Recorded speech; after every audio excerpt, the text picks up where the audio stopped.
Real American Freestyle has made its way to the gateway to the West. 11 matchups on the slate tonight, including 2 RAF title matches and the RAF debut of the Wolf, Khamzat Chimaev.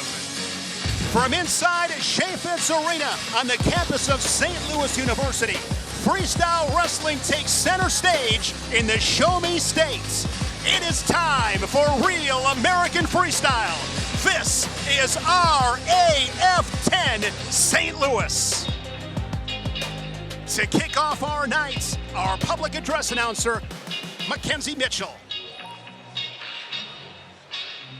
Welcome to St. Louis, Missouri for Real American Freestyle 10. Ladies and gentlemen, please stand and remove your caps for the singing of our national anthem by Alexis Wilkins. Oh, say, can you see by the dawn's early light what so proudly we hailed at the twilight's last gleaming, whose broad stripes and bright stars through the perilous fight o'er the ramparts we watched were so gallantly streaming, and the rocket's red glare, the bombs bursting in air, gave proof through the night that our flag was still there. Oh, say, does that star-spangled banner yet wave o'er the land of the free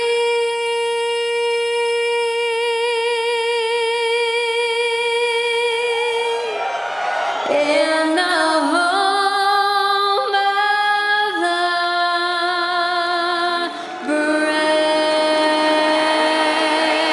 God bless y'all. God bless America.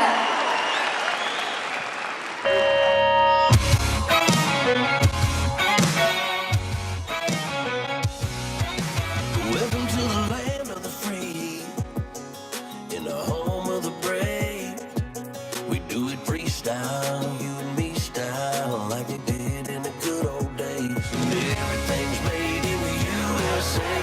Hand on your heart when the song gets played. When the gloves come on, you find out where you stand. That's real American. That's real American.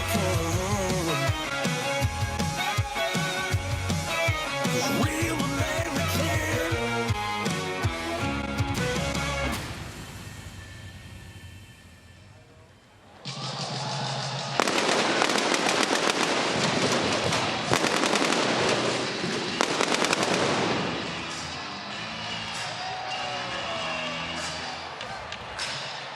An amazing energy here in St. Louis. It's a packed house.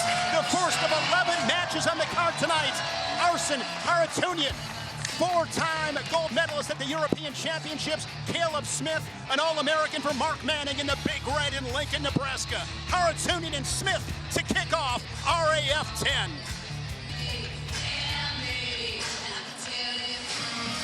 Ladies and gentlemen, our first match is set for 3 periods in the Real American Freestyle Bantamweight division. Introducing first, all the way from Armenia, a reigning world bronze medalist, Harutyunyan. Harutyunyan, 2-time Olympian, 4-time world medalist. He's on the RAF stage, making his RAF debut.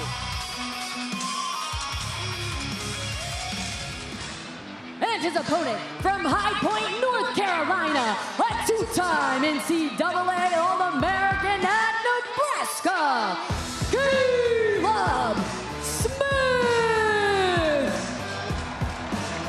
Also making his RAF debut is Caleb Smith from High Point, North Carolina, a two-time All-American at Nebraska. He was 7th in 2025 after a 6th place finish in 2024. This matchup is brought to you by Brio, the official water partner of RAF. Get clean, refreshing water and ice on demand. Use code RAF20 for 20% off at BrioWater.com. Shane Sparks, Juliana Pena, Chael Sonnen. This has a different energy tonight, Chael. This place is packed.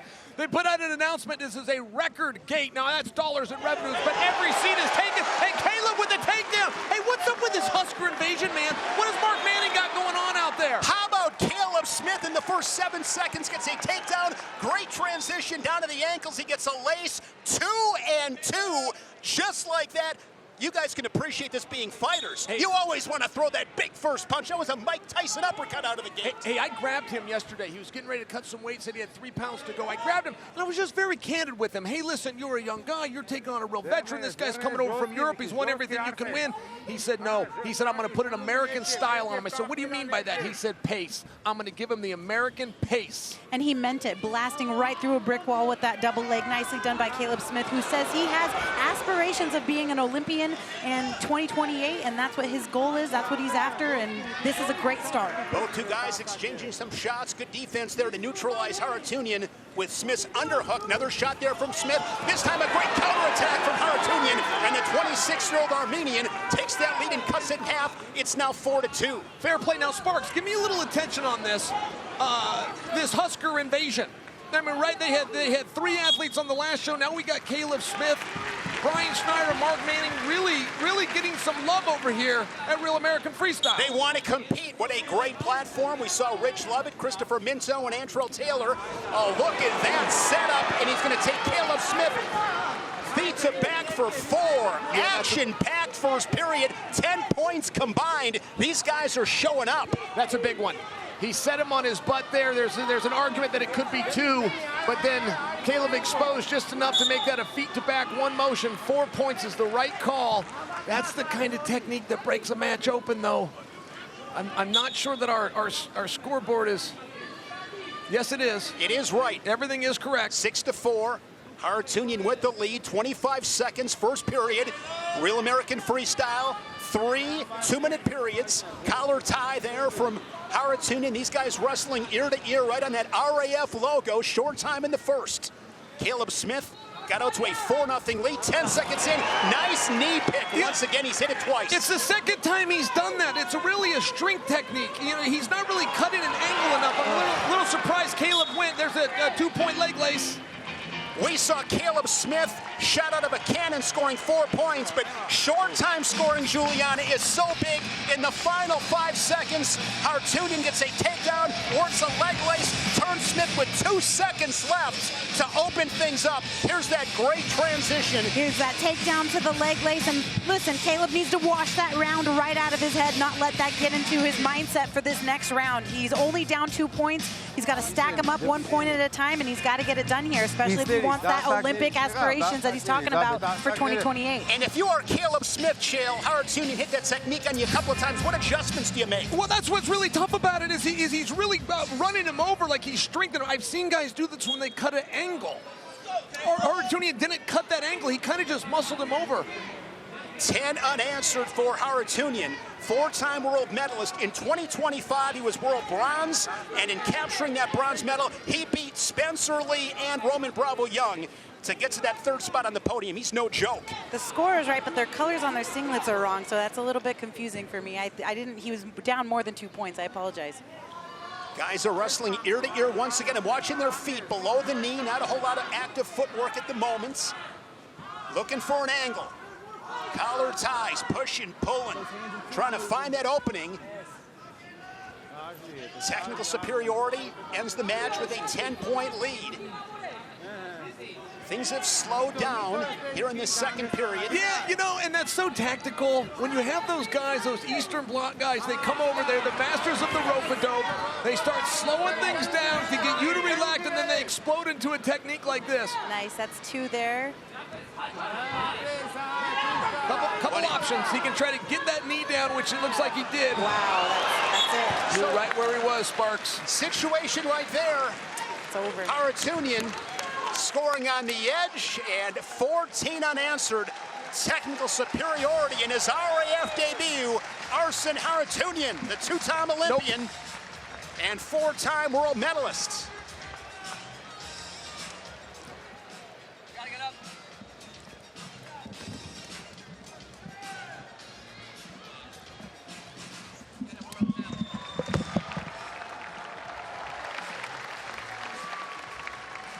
The match is over with 49 seconds remaining in round number 2. Your winner by technical fall, Arman Tsarukyan.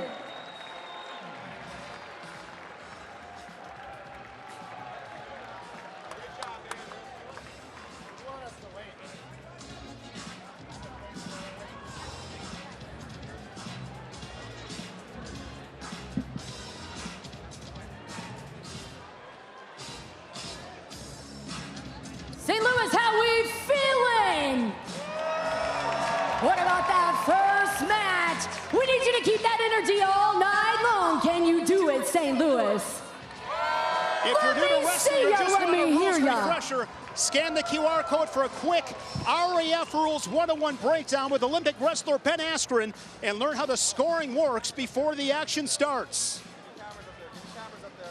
RAF, it's about looking good and feeling good. Wear what the athletes are wearing tonight and score some exclusive RAF 10 merchandise. Scan now to unlock 25% off your order. Act now.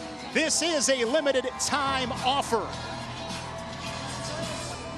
What a great way to start the night. It is lit here in St. Louis, RAF 10. I'm Shane Sparks. Who wants we a have t-shirt, 11 St. matchups Louis? tonight, 2 main events, and 2 RAF title matches. Austin DeSanto has been a wrecking ball. He'll wrestle Ranieri Ortega for the men's bantamweight championship. And how about Lucia Yepez El Tigre? She'll battle Kendra Ryan. It is now a pleasure to be joined by 2-time former UFC champion Juliana Pena, and of course, it's the bad guy, the Division I All-American, the UFC Hall of Famer Chael Sonnen. What a great atmosphere. It doesn't get any better than this. We have 2 main events. Arman Tsarukyan, 5-0 in RAF. What are you looking forward to in watching that Armenian hammer? Dare I say the face of Real American Freestyle, but we don't put on an event without inviting Arman Tsarukyan. He took a little shot at his veteran opponent, Tony Ferguson. Arman told the first time I saw you, I was in the 3rd grade, but they're going to settle things tonight under this banner. And listen, Tony Ferguson is admittedly saying none of you guys have seen my wrestling skills before. You haven't seen anything. It's been a secret. I am ready to unleash them here tonight at Real American Freestyle. He says, Arman, you are not the face of Real American Freestyle unless you beat Tony Ferguson here tonight. And you better be careful around St. Louis because this weekend there is a wolf on the loose. The RAF debut of Khamzat Chimaev. He gets Dillon Danis. Let's go, Chael. Well, not to mention the foreshadowing. I mean, a lot of guys want to get their hands on Chimaev. I'll throw Bo Nichols' name out there. I saw Max McAnally sitting in the audience tonight. Like, Chimaev has finally arrived. These rumors have been coming around. Dagestani wrestler won 2 national championships for the country of Sweden. They say he's as good as the Olympians. We're going to find out tonight. Dillon Danis is not agreeing with any of that. He says, listen, you are completely underestimating me. He was able to take down Colby Covington, a Division I All-American, twice in his last show for Real American Freestyle. He says, tonight, I'm going to prove to you guys all that I'm the real deal, and I'm going to take out your guys' UFC superstar here at Real American Freestyle. This is a great card tonight. We have an awesome lightweight matchup, and with more on that, once again, Abby Hornacek. Yeah, that's right, Shane. You cannot forget about the wonderful matchup coming up between Aaron Pico and Lance Palmer. I talked to Aaron Pico yesterday. He said it means so much to him to return to his roots of wrestling. He just took his his son to his first wrestling match and said, hey, I kind of forgot how much I loved this sport. So we have him going up against Lance Palmer. Lance Palmer, obviously a guy who wears many hats. He's training guys on the mat, also training himself. So you can expect that kind of intensity coming up on this matchup. I loved, by the way, what Juliana asked him. She said, hey, Lance, why don't you ever stop working? He said, hey, that brain just doesn't work that way. So that's what we can expect coming up. Shane, that and so much more. You got all the excitement here at RAF 10. Shane, looking forward to hearing more from you throughout the night. We go from the bantamweights to the heavyweights. Younger Bastida, phenomenal career, a two-time All-American for the Cyclones at Iowa State, and Sharipov, 2025 world bronze medalist, the 28-year-old born in Dagestan, Russia.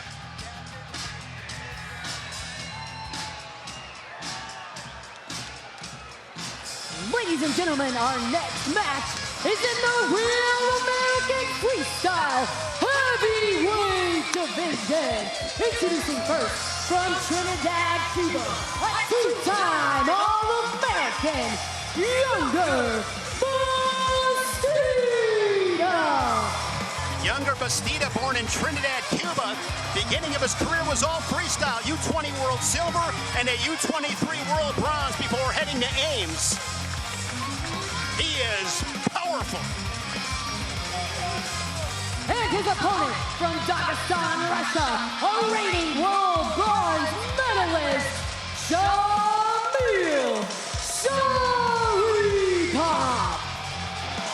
And Sharipov, 1-0 in RAF. He pinned Tony Cassiope at RAF 8 in Philly this past April. One of 8 wins by fall so far in the young history of Real American Freestyle.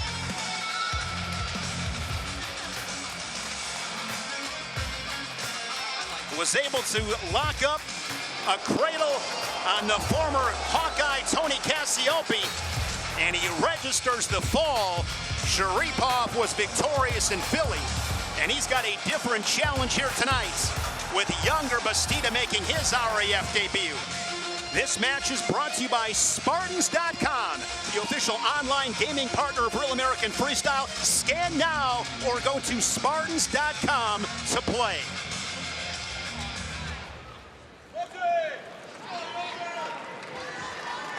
As I mentioned, Shale, being from Cuba, it was all freestyle in the early days for younger Bastida. Goes to Iowa State, really solid career, two-time All-American. I am really looking forward to watching him in freestyle, the original style in which he fell in love with the sport. Dare I say, possibly the biggest upset of the NCAA tournament was when Yonder went down ultimately in the finals. But yes, he's like Brer Rabbit. He's born and raised in the Briar Patch. He wants to do freestyle. Hey, he's got a tough draw tonight. Sharipov is not to be taken lightly. And I remember he did take a fall at the NCAA finals, but when I first saw his first showing against AJ Ferrari, I was like, who is this big brother coming in and snapping the back of AJ? I was shocked. I was like, this is a grown man.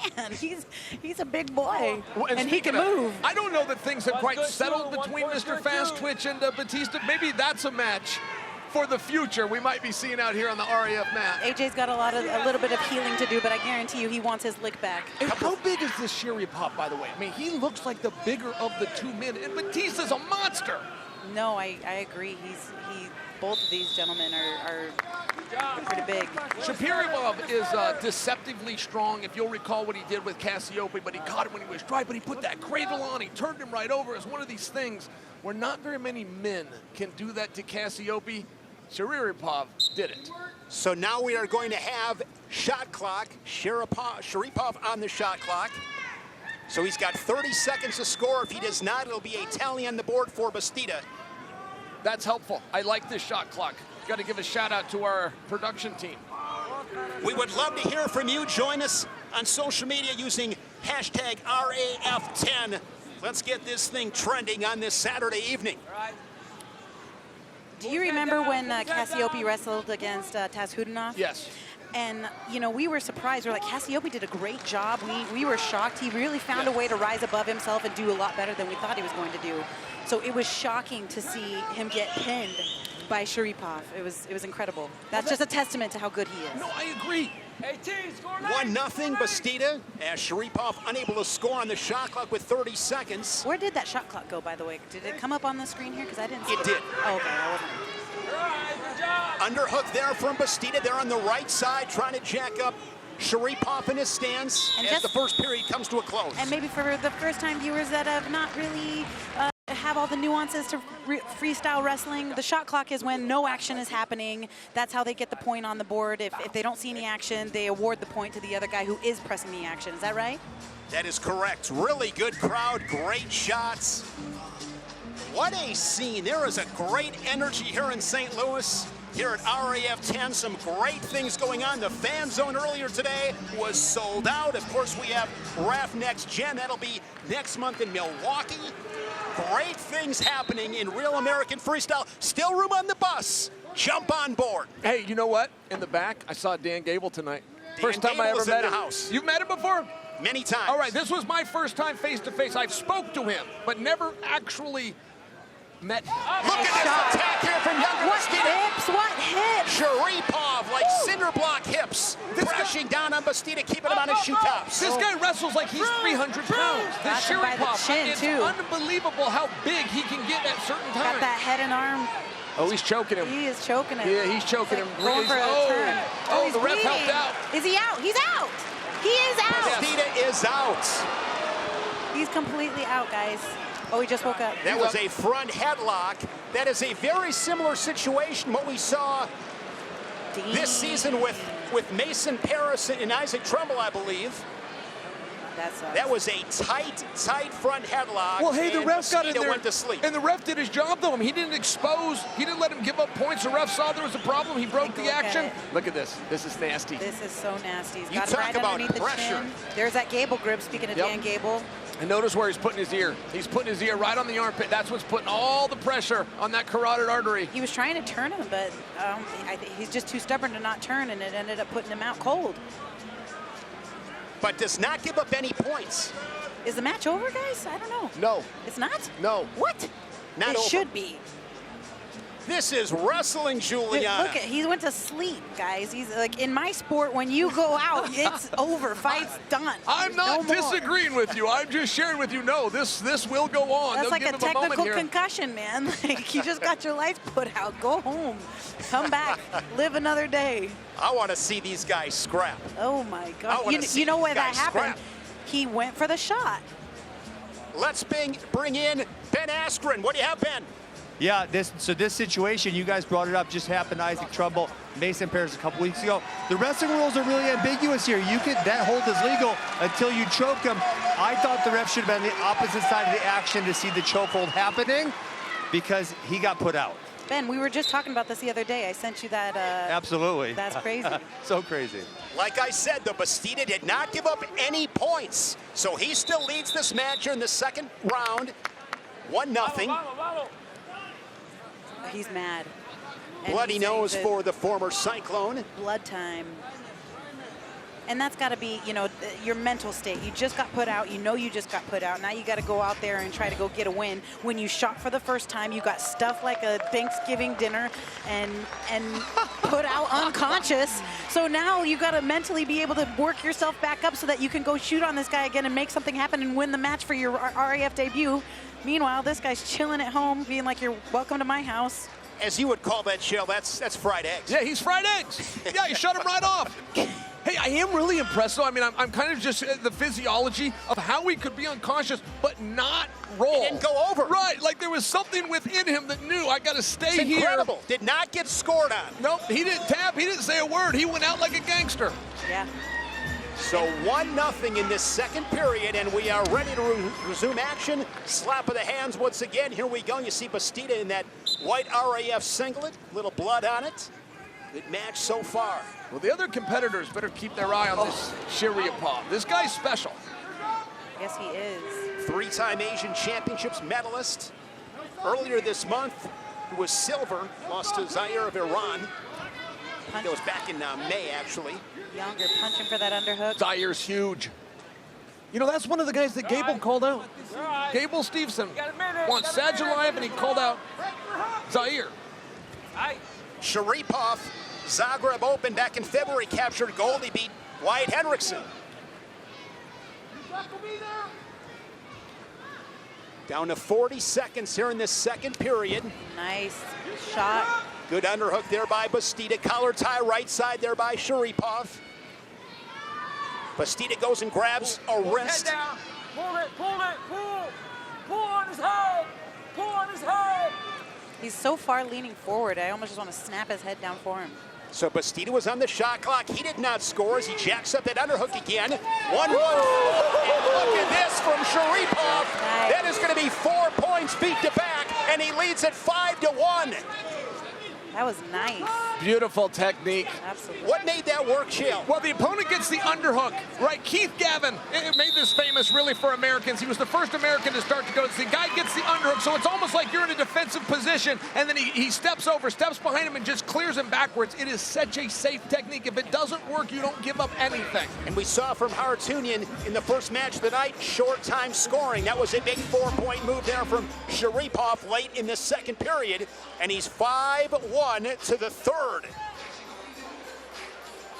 Younger Bastida, Chael's been able to get to that underhook, but he hasn't been able to score from that, hasn't been able to utilize that advantage position. Yeah, no, you really got to do something with it. This was a great job by Sharipov, though. I mean, that's a 4-pointer. You take a guy feet to back. You remember Keith Gavin? He'd hit that on everybody. Single leg and big cement hips again for Once Sharipov. again, he's had a couple of pretty solid attacks, but it's one thing to get to the legs. It's another thing to get through them. And Sharipov has got some length. He's just going to sprawl and take his back and go for his two. Oh, nope, the refs are going to stand it back up. I like that he's going for it, though. He's active. He knows he's down. He knows he's got to go, and you have to just go sprint now. Of course, in freestyle wrestling, you want to score quick. Goes back to that underhook once again. He's got to use position. it. Yeah, he switched that to his seatbelt. He's a little nervous there. He ended up just clearing out of it completely. Got to find an angle. Straight on shot once again. It's the single again. Put your head up. Again, Sharipov, you are going to have to get an angle. Now he's going to pop his head to the outside, but again, those hips. Head on the mat, shoelaces flat, draws the whistle back to the center with 111. How do you get an angle, Chael, against a guy like Sharipov? Listen, you got arm drags, you can come to elbow control. Ultimately, you have to move your feet, though. Whatever your anchor is, you've got to step those feet up. Boom, boom, boom, boom. He's got to step that outside leg, follow with the lead leg, and he's just not doing that. Look, it's a hard thing to do, particularly for heavyweights. These guys are moving real good for big guys, but it is one of the problems. No, they're not your grandpa's heavyweights, and Sharipov looks so athletic for being a heavyweight. Well, what's Sharipov got to do before he sees Wyatt? I mean, he really does look like an impressive contender to me. Speaking of Wyatt, Younger actually beat him in folk style, beat Wyatt in folk style. Yes, he did. But when we talked to Younger yesterday, he said, listen, I am ready for everything. I wrestled freestyle back home in Cuba. These guys are used to sleeping in the dirt and wrestling all day long. That's all they know is freestyle wrestling. So going out unconscious doesn't bother him. He still has 27 seconds to make something happen. And there it is. And there's Bastida now. He's within 2. And he would win this match by scoring last point if he can get a turn. Work in a high gut. Load his hips up. We're down to 15 seconds. Bastida needs 2. It would get him the win. And strong power tear defense from Sharipov will bring them back to their feet. Nicely done. Playing a little cat and mouse, Bastida. He was able to get that takedown. It was beautiful. Do it again. Takes a shot right there off the whistle. Crowd is into this one. Sharipov goes back to that front headlock. Not enough time. It's not going to happen. Uh-oh, I think he's going to go out again. He wants a tap. Is going to win this one 5-3. Fun battle there at heavyweights. Guys, I've never seen somebody go out and then continue in the match. That's actually pretty impressive by Bastida. It's honor amongst thieves, right? Because Yonder would have choked him out if he was given the opportunity. He's not upset about this. He gets it. No, I know. He shook his hand like a man. That was nice. I would have been like, screw you. Back to Mackenzie Mitchell. After 3 periods and a final score of 5-3, your winner, Shamil Sharipov.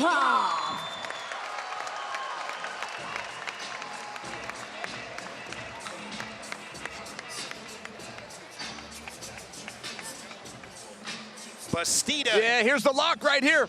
You'll notice he kind of switches from this fingertip to a gable grip. It's actually the palm going on top for the technique of this, and then he just sets his ear right down by the armpit, puts a little pressure. Oh, there's one. That was the big move for 4. That's the Keith Gavin. That's what I'm calling that technique. You know what it looked like to me is like the old Dan Hendo, where you just throw a right hand and step behind him and get the takedown. TJ Dillashaw would do something similar to that, right? Right. Coming up next, featherweight matchup with Andrew Alirez and Jaden Eierman. Jaden Eierman, his RAF debut. Alirez, RAF 6 in February. He teched Bryce Meredith 13-2. Jaden Eierman, phenomenal career at Missouri and ultimately at the University of Iowa.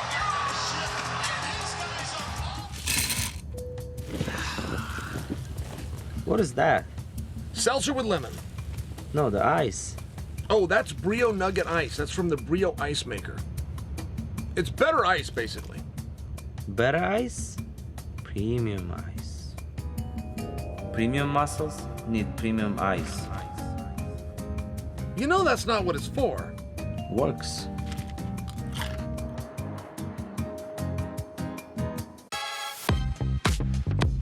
What's your favorite part about this fan zone? Who you want to meet? I want to meet Arman and Khamzat. I'm happy to be able to get to meet all the fans and do this. I just got to meet Dan Gable, which is fun. So I got to be a fan as the first time I've been starstruck, I think, in maybe my whole life. Just different styles. I mean, when you see them in UFC, MMA, it's different, but never seen them in freestyle wrestling. So that's going to be interesting to see how they transition from one sport to another.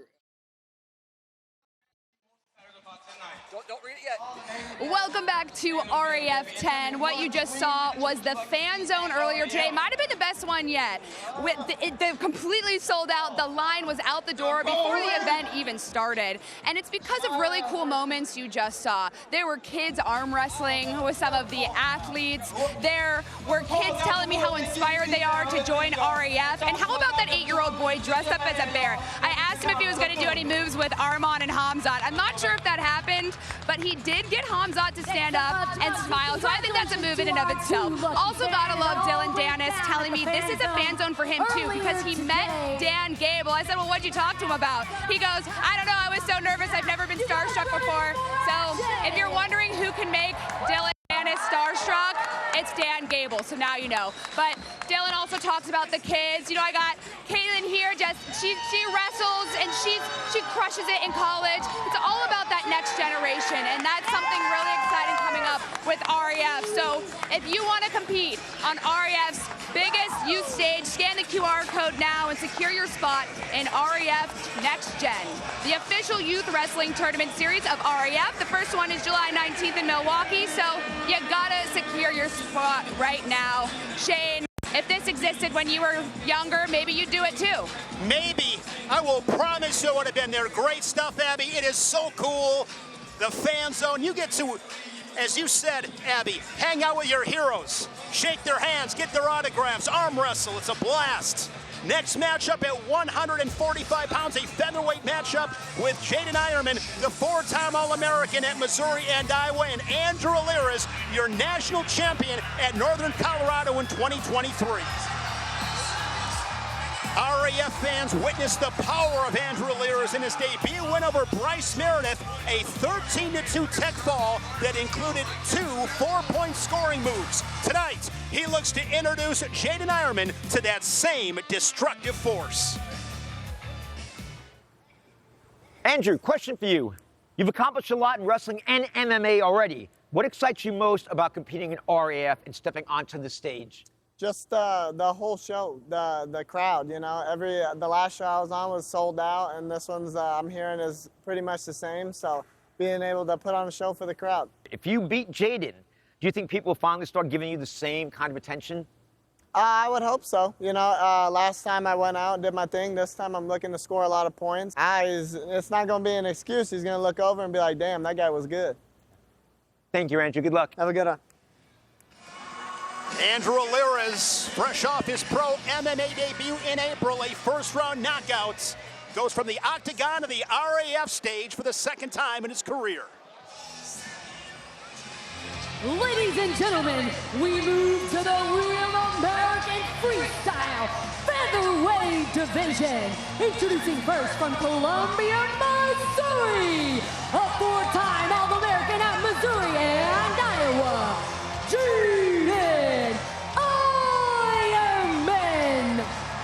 Jaden Eierman from Columbia, Missouri. He's back in his home state. It's been a couple of years since we've seen Jaden Eierman on a wrestling mat. He was a four-time state champ at Father Tolton Catholic High School, the second four-time undefeated state champ in Missouri history. He is back home here in RAF. And his opponent from Greeley, Colorado, an NCAA champion for North Colorado, Andrew Alirez. Andrew Alirez, two-time U.S. Open champ in 2020 and 2023. He was impressive back in February at RAF 6, 13-2 over Bryce Meredith. 13 points, tied for fifth in a Real American Freestyle match. As I mentioned, a couple of four-point moves. This matchup is brought to you by Kale's Cookie, created by Olympic gold medalist Kale Sanderson. Each cookie packs 10 grams of protein with 0 refined sugar. Get yours at kalescookie.com. Chael, I am looking forward to this match. Couple of guys that have been spectacular on a wrestling match. Not to mention huge questions like, welcome back, Jaden Eierman. I got to tell you that the son of Mike Eierman, legendary wrestler from Nebraska, legendary coach. But this is an incredible match. One thing about Jaden Eierman, he's always known for having a feel and having techniques that other guys hadn't seen. You could beat him if you studied him. You could beat him if you had 3 or 4 chances with him. This is the first time Alirez has touched him. That is a massive advantage to Eierman. And he is the hometown hero, and Alirez says nobody wants to get beat in their hometown, but unfortunately that's what I have to do to get it done. Hey, Alirez is a nasty son of a gun. I'll tell you what, this guy can fight too. By the way, this guy's got MMA in his future. He was my outside pick to make the Olympic team. As I mentioned, first round knockout in April. I watched it. Why does he look like the Karate Kid? Did he get a bump before he came out? Yeah, he's one of the straight on shots. Hey, Sparks talked about this guy won the U.S. Open twice. He won the U.S. Open with a technical fall. Nice chest wrap there for Eierman. No points yet. Eierman on his hips. This is where Eierman starts wrestling, guys. Everyone else would be beat right here. This is where the Eierman boys get going. Wow, that's 2 for Alirez. Nice job. He stays patient in that technique, and he scores first. 2-0 for Alirez. I thought he was going to be able to sprawl his legs out and not get that. But looking for a leg lace. His hands are locked. But look at Eierman. He captures that leg. Nice way to roll out. That was close. And guys, I got to come back. I got to come back to me, because I'm telling you, this is where he does his wrestling. It's the in-between with the Eiermans. When you think they're beat, that's where they get going, like Askren used to do. And that's a point on the reversal for Alirez, who reclaims the lead 3-2. I'm not surprised. When I saw this card, I'm like, this is a match I want to watch. 2 guys that let it fly. What are they talking about? They call Eierman the Riddler, and he is a tough riddle to solve. Short time, 15 seconds, fun first period.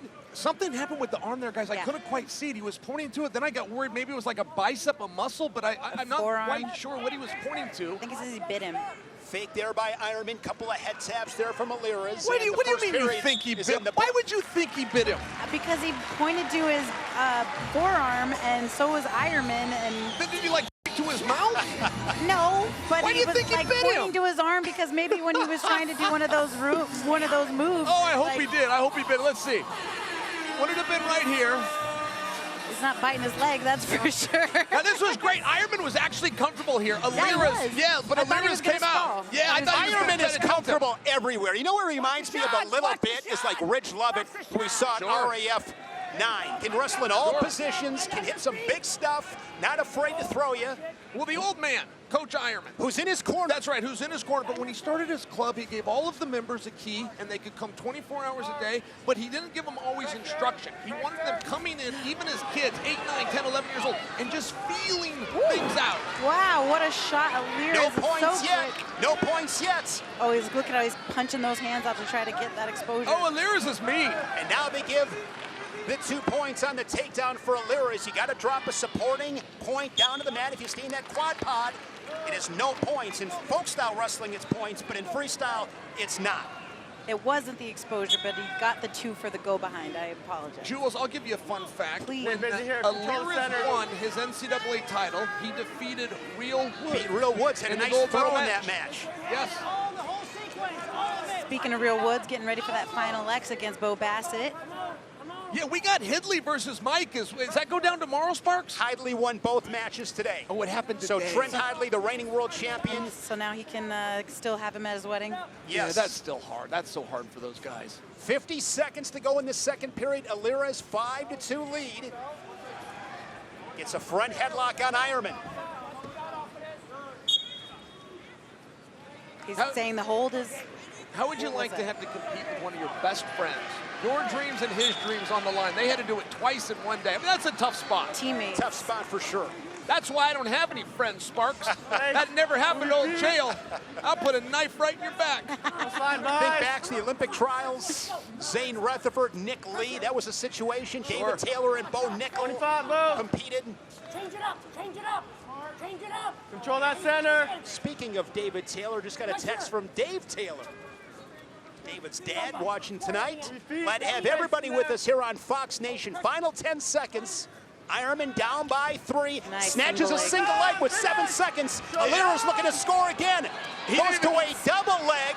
He didn't even hit a knee. He just did a snatch. That was great. Great defense there from Eierman. He hadn't got the exposure because his back didn't touch the mat. Is that correct now? Yes. All right, thank you. Well, to get exposure, you got to break 90 degrees. Yes. Difference between 2 for the go behind and takedowns and exposures. Yes. There is Mike Eierman in the corner of Jaden Eierman. Situation tonight as well with Sebastian Rivera. His father, Stephen, will be in his corner. It's been a long time. It makes these guys feel like it's 25 years ago as they were in the corners for their sons as they were coming up through the ranks. Here we go. You know what he said? I can hear my dad a mile away from the Raptors. I can hear him all the way up there. And I said, you know, that's the same thing that happened with me when I was fighting once in Virginia for a UFC fight. I was making my debut. My mom got the worst seats in the house, and she was screaming at me, and I could hear her right in my ear. I know your mom. I could hear her like as if she was mat side. That's great. Special to have your parents in your corner, being able to be there for you. And you can especially hear them when they're screaming for you. You know that Eierman can hear his dad. Looking for that single leg once again. The strength. Eierman looking for something big. Good recovery there from Jaden. Nice hips from Alirez. And let's give Eierman, let's not forget, okay, he's got the right to have a little ring rust. I mean, not for nothing. If this was a bad version of Eierman, how would you like to see him get 2 or 3 matches under And his he belt? told me he wants to make a run at 2028. Yeah, we haven't seen him compete in a while. Believe 2024 last chance qualifier was the last time that he wrestled. He's got 60 seconds to dig out of this 3-point lead against Andrew Alirez. He's an interesting one, though. Generally, you want to stay active, you want to be busy. Eierman does better when guys don't see him for a little bit. He's got a unique feel. Hide that, surprise him like he's doing to Alirez right now. Alirez on the shot clock. I want to see this snatch single by Alirez again. He's got to that leg twice. Chael, do you believe in ring rust or mat rust? Yes, I do. I don't want to. I want to be above it. I want to be like Dominic Cruz. But yeah, I think it's real. I had to sit out on a couple of suspensions for breaking a plethora of rules with the commission. I don't believe that. I do not believe that. Allegedly, they accused me. At any rate, and yeah, when I came back, boy, I did feel it a couple of times. Guys, situation right here with Eierman getting that 0.5 to 3. Now with 20 seconds, a takedown would win it. Go get it, Jaden. Go get it. Alirez doing a nice job with his defense. Yeah. Goes right back to the center, keeps territory. And he's a 1-0 pro in MMA, and he's going to be a 2-0 at Real American Freestyle. 5 to 3, the final score for Andrew Alirez. In this featherweight matchup, he knocks off Jaden Eierman. And Alirez, as you mentioned, Juliana, now 2-0 in Real American Freestyle.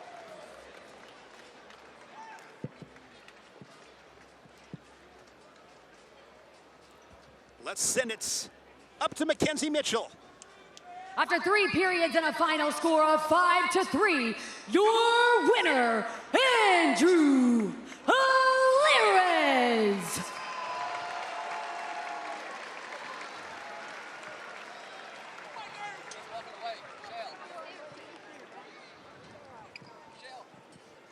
All right, I'm here with Andrew Alirez. Before we get into it, let's give it up to your opponent. He came out to play tonight. No, like I said, nobody wants to get beat up in their hometown.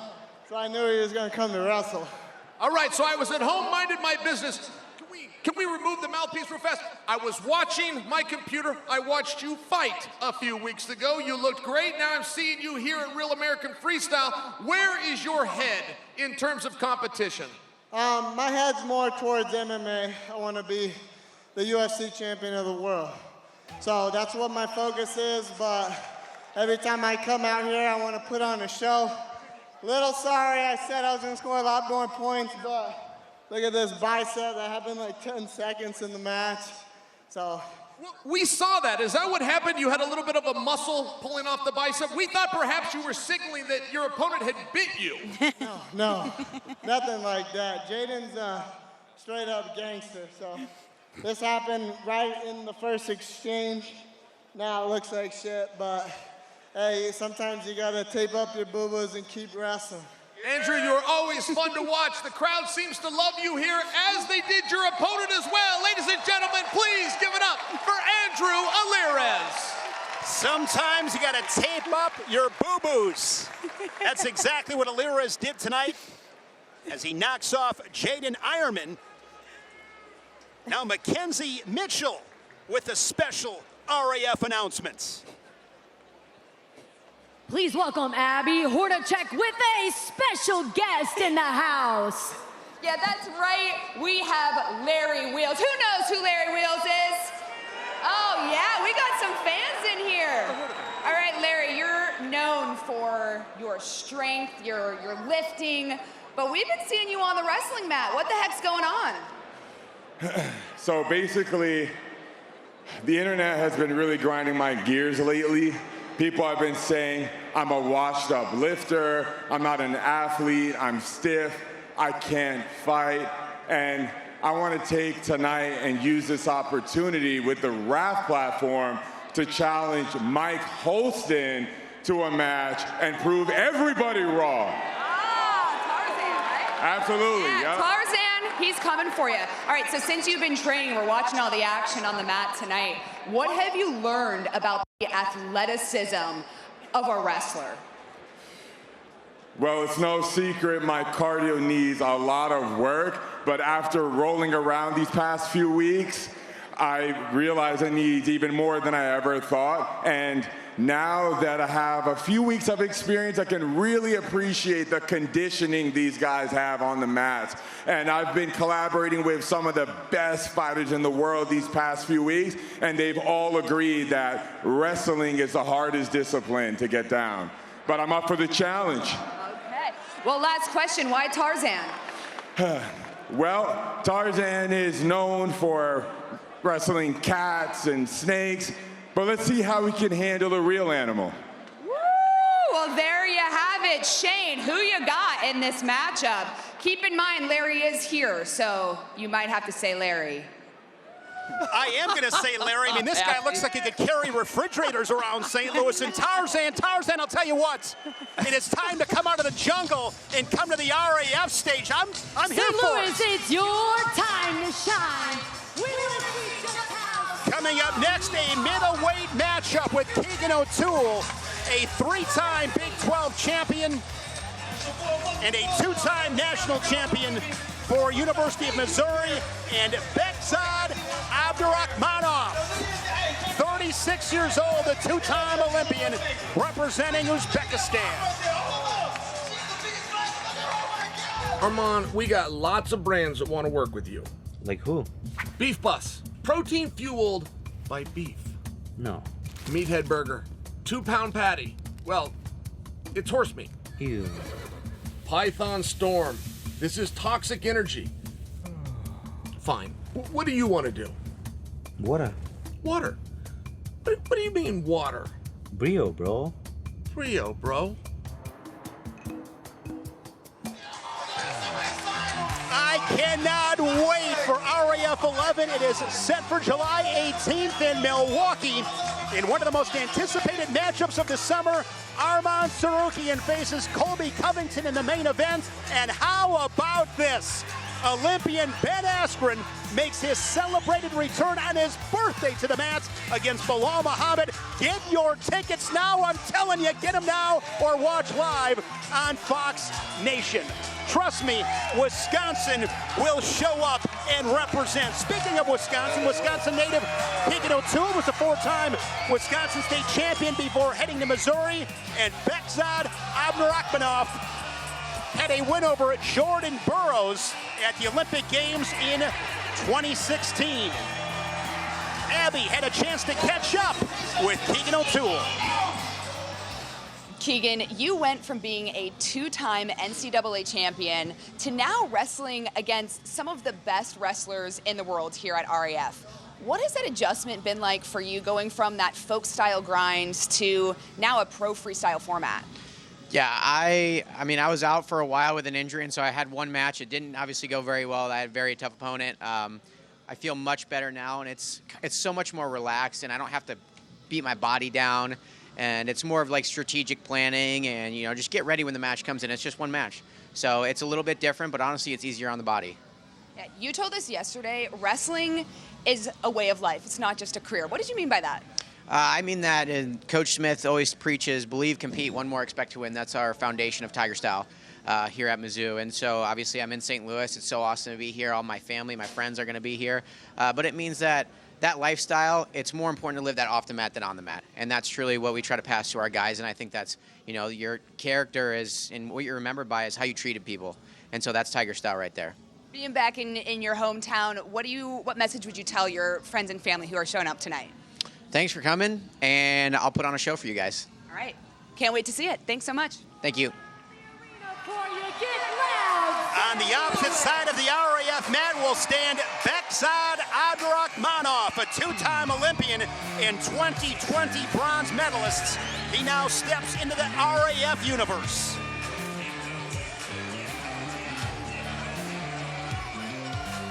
Obviously, wrestling is my passion, but I think MMA is much easier because it's like, if you know what you're doing, you go out and you finish the match within 10 seconds, 30 seconds, 1 minute, and so on.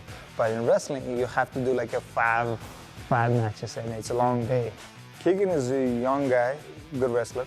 I respect him a lot. Won a couple times in NCAAs. It's not easy to do it. He's young. I'm at the end of my career, so it's like it will be cool to compete against a young guy and upcoming. I am staying here. I'm not going anywhere. This is my show now. I'm taking over. Ladies and gentlemen, our next match is scheduled for 3 periods in the Real American Freestyle Middleweight Division. Introducing first, all the way from Uzbekistan, a 2-time world bronze medalist and Olympic bronze medalist, Khamzat Abdurakhmonov.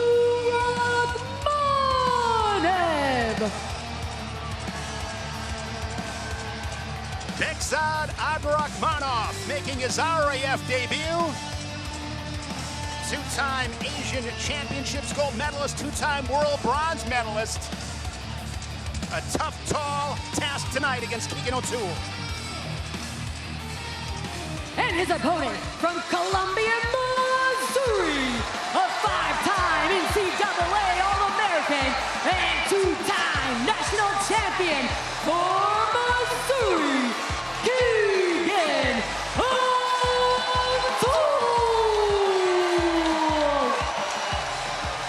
One of the most storied careers at Missouri for head coach Brian Smith. O'Toole now on the coaching staff under Coach Smith.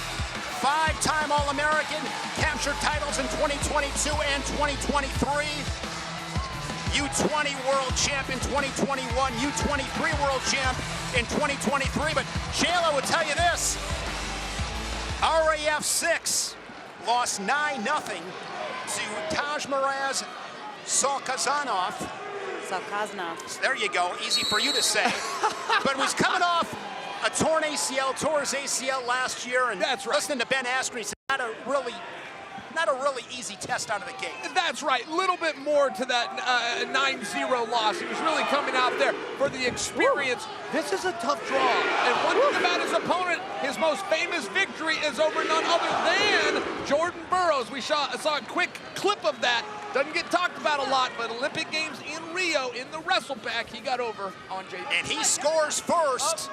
Now working on a gut wrench. Keegan O'Toole, Ben Askren's little baby boy, and he said, I am going to beat the brakes off of you, Abdurakhmonov. And Abdurakhmonov said, you're a little bit cocky, and I'm ready to humble you tonight. You're about to be 0-2 at Real American Freestyle tomorrow night.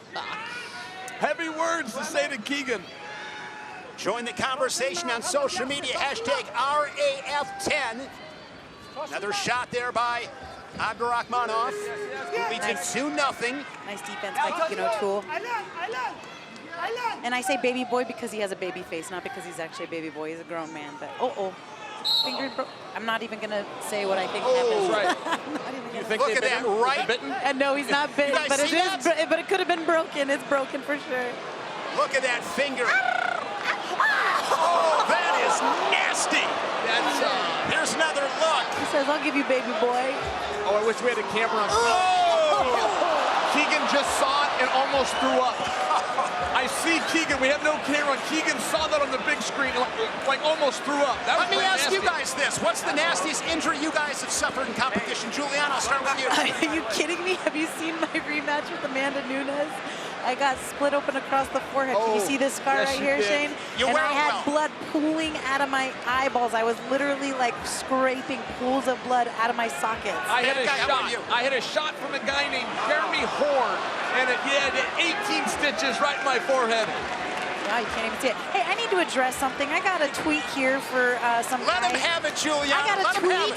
Somebody's saying, doesn't Juliana know the rules for Real American Freestyle? As a matter of fact, I do, but I am new to the whole sport, I will admit. But one thing that I have to say is there's people that have never seen Real American Freestyle before. There's people that do not know the rules of freestyle wrestling, and we are trying to grow this thing on a global and international stage. Sometimes I have to talk about what the rules are so that we can pinpoint exactly what's going on for the viewers that have never seen the show before. You talk about tough. Andrew Alirez mentioned sometimes you gotta just wrap up the boo-boos. Oh my. That is exactly what Abdurakhmonov has done. First we see Bastida go out, and I think the match should be over. Now we see Abdurakhmonov taping his fingers together and getting back out there against a beast, Keegan O'Toole. This is insane. That These guys truly are so is tough. insane. They're so tough. I'd rather have a broken arm than a finger. Fingers Exactly. hurt so bad. Nose, ribs hurt so bad. This makes me cringe. This guy's not, he didn't even have that face. You put that face on. He didn't even have the poor me face on. All right. That was great camera work. What a great shot of that finger. Commit to that Was some kind of nasty. Inside of 30 seconds here in this first period, it has been physical here in St. Louis. Oh, nice shot. From O'Toole, pokes his head to the outside. Nice little high C from Keegan O'Toole, but nice shot by Abdurakhmonov. And that is going to be 4 confirmed. Feet to back, phenomenal defense on that lift, and just like that, 6-0. Hard to come back from. That is a very big score right there. This is what it's called when you are facing adversity and you find a way to win. It's called just being a tough son of a gun. Having fun yet? Yes, that's interesting. That did not have to be 4. That actually is a judgment call. We don't have a block challenge to be able to dispute that. And by the way, I don't disagree with it. I'm just sharing for you. In that type of exposure, the ref could give that 2. They gave 4. That's the equivalent to 2 takedowns, to 4 push-ups. I mean, that's a big deal. That is a great crotch lift. Phenomenal defense there from Abdurakhmonov, and he leads at 6-0. And that came again, guys. That sounds like a broken record, but I'm going to keep saying it.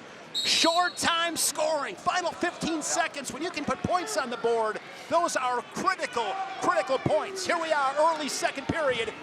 O'Toole with work to do in a 6-0 hole. Sparks, you want to know who I want to see? Oh, nice. Beautiful dunk! Oh, my goodness. Couldn't get around behind.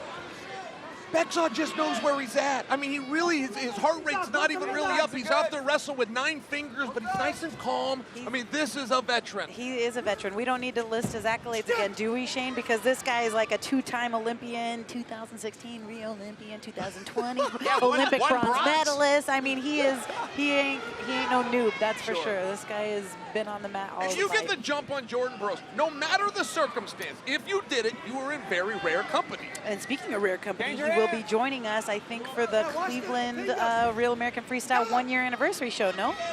Jordan Burroughs signed by RAF this past week. Midway through this second period, still remains 6-0. That was the score after the first 2 minutes. Sparks, we have no rumors on Jordan's first opponent, right? There's not even a rumor going around. I would think that Michael Chandler would be considered just because Chandler is the one that invited him. Yeah. I think that should be considered. I agree. Let's go Keegan Chance. Here inside Yepez Arena in St. Louis. Keegan's got to go to work. He's down 6-0. He broke his finger. What more can you do? You got to just go after it. Yeah, Keegan's confused here. Keegan's a little lost. And you'll see that. You'll see it with the bent over stance, the head down, the arms, the reaching. Nice. When you have a bit of this score in this European. Little waterfall out there by Keegan O'Toole. And now O'Toole is on the board. He's in good position right here. Shouldn't have scored that yet. That should be nothing yet, in my opinion. I don't think we're there. Woo! 6-2, late second period. Abdurakhmonov holding onto that left leg, and that is the position that we will end the second period in. Well, he's holding the leg that kept young Keegan out for 11 months. Yeah, I know. That's like speaking of someone who tore 4 out of 5 on the right and 2 out of 5 on the left, just holding on and stretching out that knee just again. It's like, oh, this is so brutal.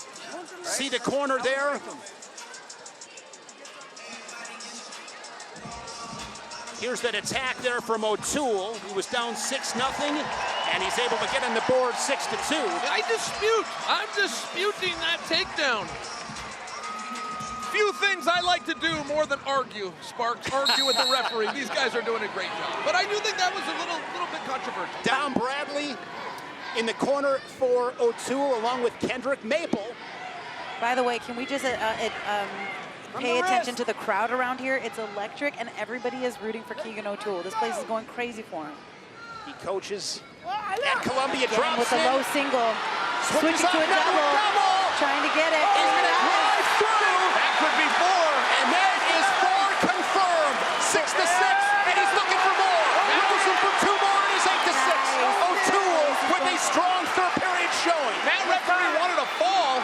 He did not get confirmation. He wanted a fall, and just like that, O'Toole has got the lead. He might not be done yet. Going to switch off to the other side. Nice ball. Now he gets extended underneath, laying on his belly, clinging to the left. Is he going to get the reversal for 2? Same position. Same position that he got turned in earlier. Exactly, Jill. Good point. Abdurakhmonov is looking for that crotch lift.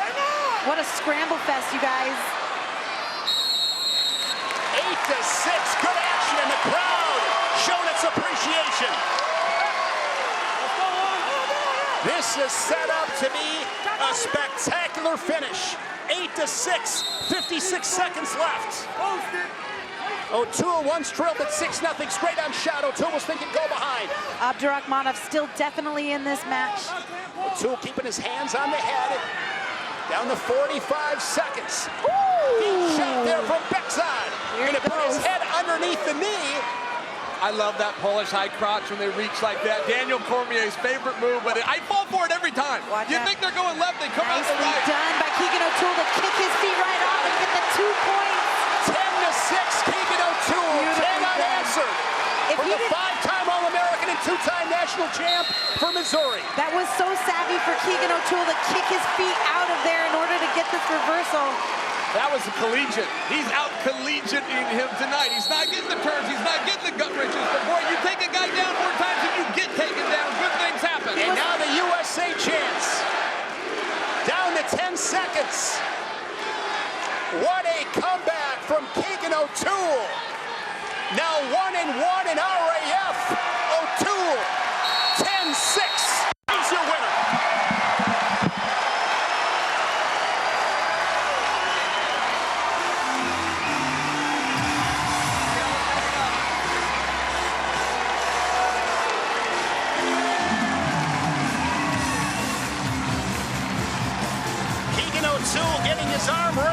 Van Halen's jump. Let's go back up to Mackenzie. After 3 periods and a final score of 10-6, your winner, Keegan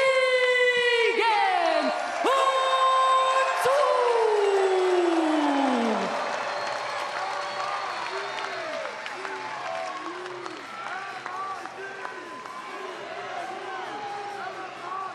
All right, Keegan, you found a way. You came from behind. You even broke his finger at some point. How was that for a brawl? I did not mean to break his finger, but first thing, St. Louis, M-I-Z! M-I-Z! Atta baby. Hey, it worked. I've seen guys in your spot do that and not get the crowd. They really love you here. Keegan, what should we expect to see from you next? Well, we got a couple guys on world teams this summer, like Aiden Sinclair is absolute animal. So, yeah, let's give it up for him. Hopefully see him take home a couple world championships, but I'm just gonna keep wrestling and working and trying to make those guys better. Later tonight, we're going to see the return of Aaron Pico. He's going to take on Lance Palmer. As a young fan like you grew up, what do you think of that contest? Man, I watched Aaron Pico in the Olympic trials finals, and all the way before then, I was a young kid. The dude is a freaking beast. I kind of wish he would have stuck with wrestling, but I'm so pumped that we get to see him back on the mat tonight. Keegan, I'm glad that your knee is better. It was a real honor to see you here tonight. Ladies and gentlemen, your winner, Keegan O'Toole. Keegan O'Toole showing some guts tonight as he shakes the hand of the bad guy, Chael Sonnen. Big smile there from Keegan O'Toole. He was impressive with a comeback win tonight, 10-6. Ladies and gentlemen, let's get up one more time for Freestyle. Still to come, Aaron Pico and Lance Palmer. Aaron Pico, there he is, the 29-year-old. He'll be 30 in September. 2016 Olympic trials, he beat Jason Ness, Jordan Oliver, and Reese Humphrey. Ultimately fell to Frank Molinaro, who went to Rio and took 5th at the Olympic Games. He's 14-5 in MMA. Aaron Pico is a bad, bad man. From one bad man to another. Lance Palmer, all kinds of success in the octagon at Ohio State. A 4-time All-American, a Big Ten champ, and a national finalist. This is a lightweight mashup you do not want to miss. The RAF debut of Aaron Pico, the former #1 ranked high school wrestler in the country, taking on the savvy veteran Lance Palmer. Palmer coming off his first RAF win. UFC legend, Triple C, Henry Cejudo provides his hot take.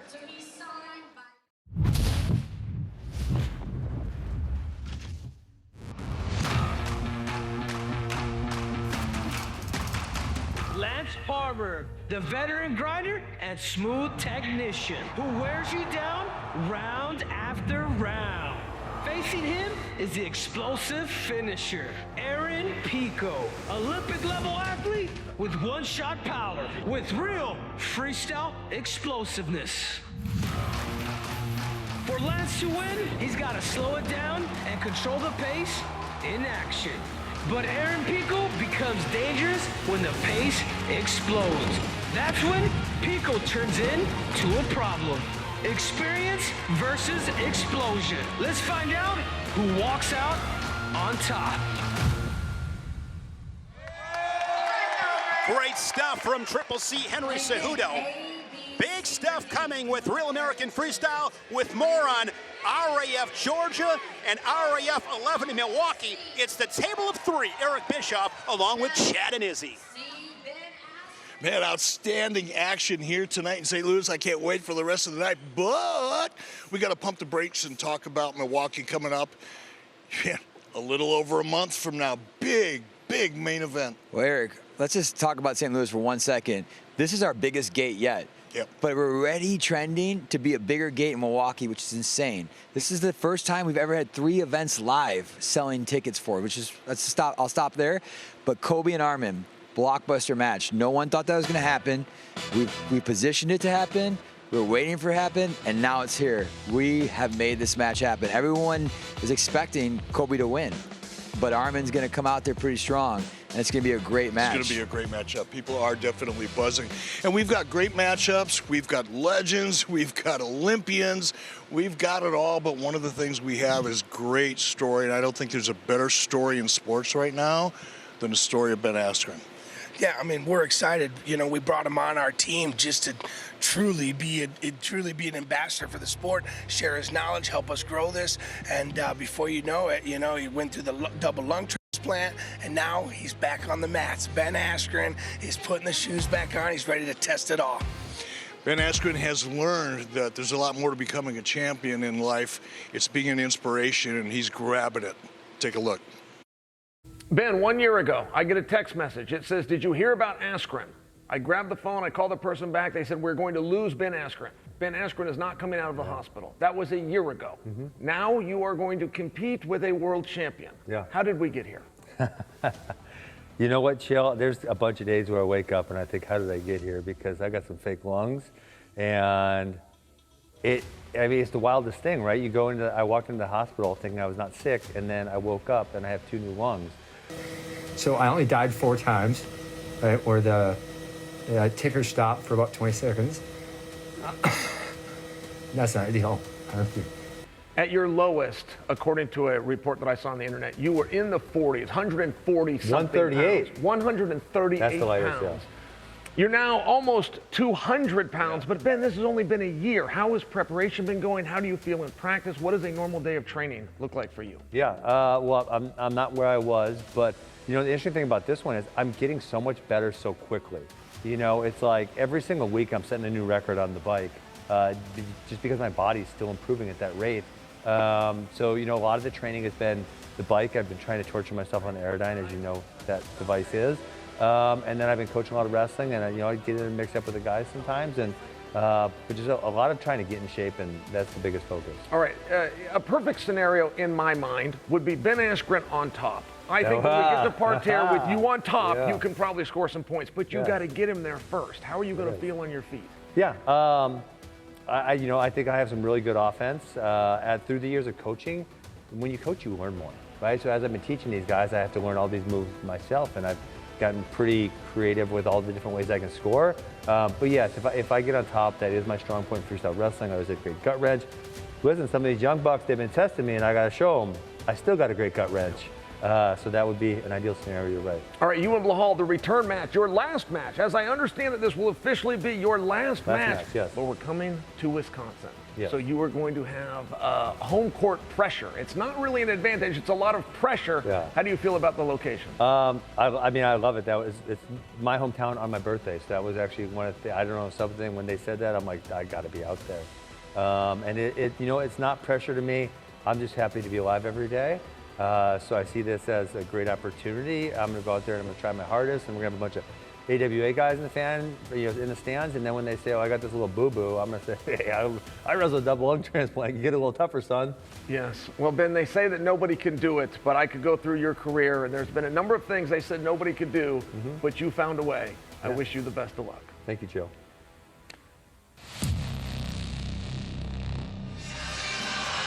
Ben Askren was a 4-time finalist, 2-time national champion, a Dan Hodge Trophy winner at Missouri, and this was it was 2:20 in the Bastida when Ben Askren got a double lung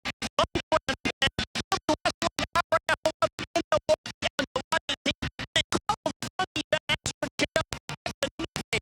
This is Superman. This is inspiring. There's really no other way to put that.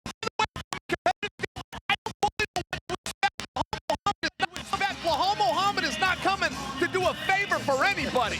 Yeah, absolutely not. This is what breaks my heart. Bilal Muhammad, my training partner, is going up against Ben Askren, who's been helping me since RAF's infancy. So this is like one of those, like, I don't want them to go up against each other. But Ben said, listen, I need to go up against somebody who is not as experienced in wrestling as, some of these other guys that we see. And I think that it's going to be a fun matchup, and it's going to be absolutely competitive. And Ben, let's just give you your flowers and tip our hat off to even make this historical comeback. It's absolutely inspiring. Ben Askren truly is one of one. He returns to the RAF stage. RAF 11, July 18th. You don't want to miss it. One of the most anticipated matchups of the summer is Arman Tsarukyan. He'll square off against Colby Covington in the main event. And as we mentioned, Ben Askren, his celebrated return to the mat on his birthday against Bilal Muhammad. Get your tickets now or watch live on Fox Nation. St. Louis has been fantastic. It's a great crowd. I am from Wisconsin, and my challenge to the Badger State, let's pack that place on July 18th. I'm going to say I've been at RAF since RAF 1, and this stadium has the most electric energy. The crowd has got so much positivity, you can feel it. I'm excited to see what Milwaukee can do in Wisconsin when we come out July 18th. Lightweight matchup at 155 pounds, Haji Aliyev. What a career he has had, three-time world champion, and Sebastian Rivera. He was a bronze medalist at the Olympic Games in 2024 in Paris and a world silver in 2023. Sebastian Rivera, Seabass, no stranger to finding success on the international stage. 2024 Olympic bronze medalist for Puerto Rico. Rivera makes his RAF debut tonight. Hey, Sebastian, question. You're already an Olympic medalist against Haji, a three-time world champion. Is this match about winning or proving you belong among the all-time greats of your era? Yeah, it's always about winning. Wrestling match is always about winning. But yeah, I would like to show that I'm not just a fluke type of guy, that I got a couple world medals and an Olympic medal. If you beat Haji, are you beating a guy who is still in his prime or is well past his prime? Wrestling's like riding a bike. You can always pick it up. It doesn't matter what time prime you're in. If Haji beats you, does that mean he's still operating on a level you've never reached? Sure. If he could beat me right now, then yeah, he's still at a high level because I feel like I'm right in my prime and I'm ready to go. Good luck, Sebastian.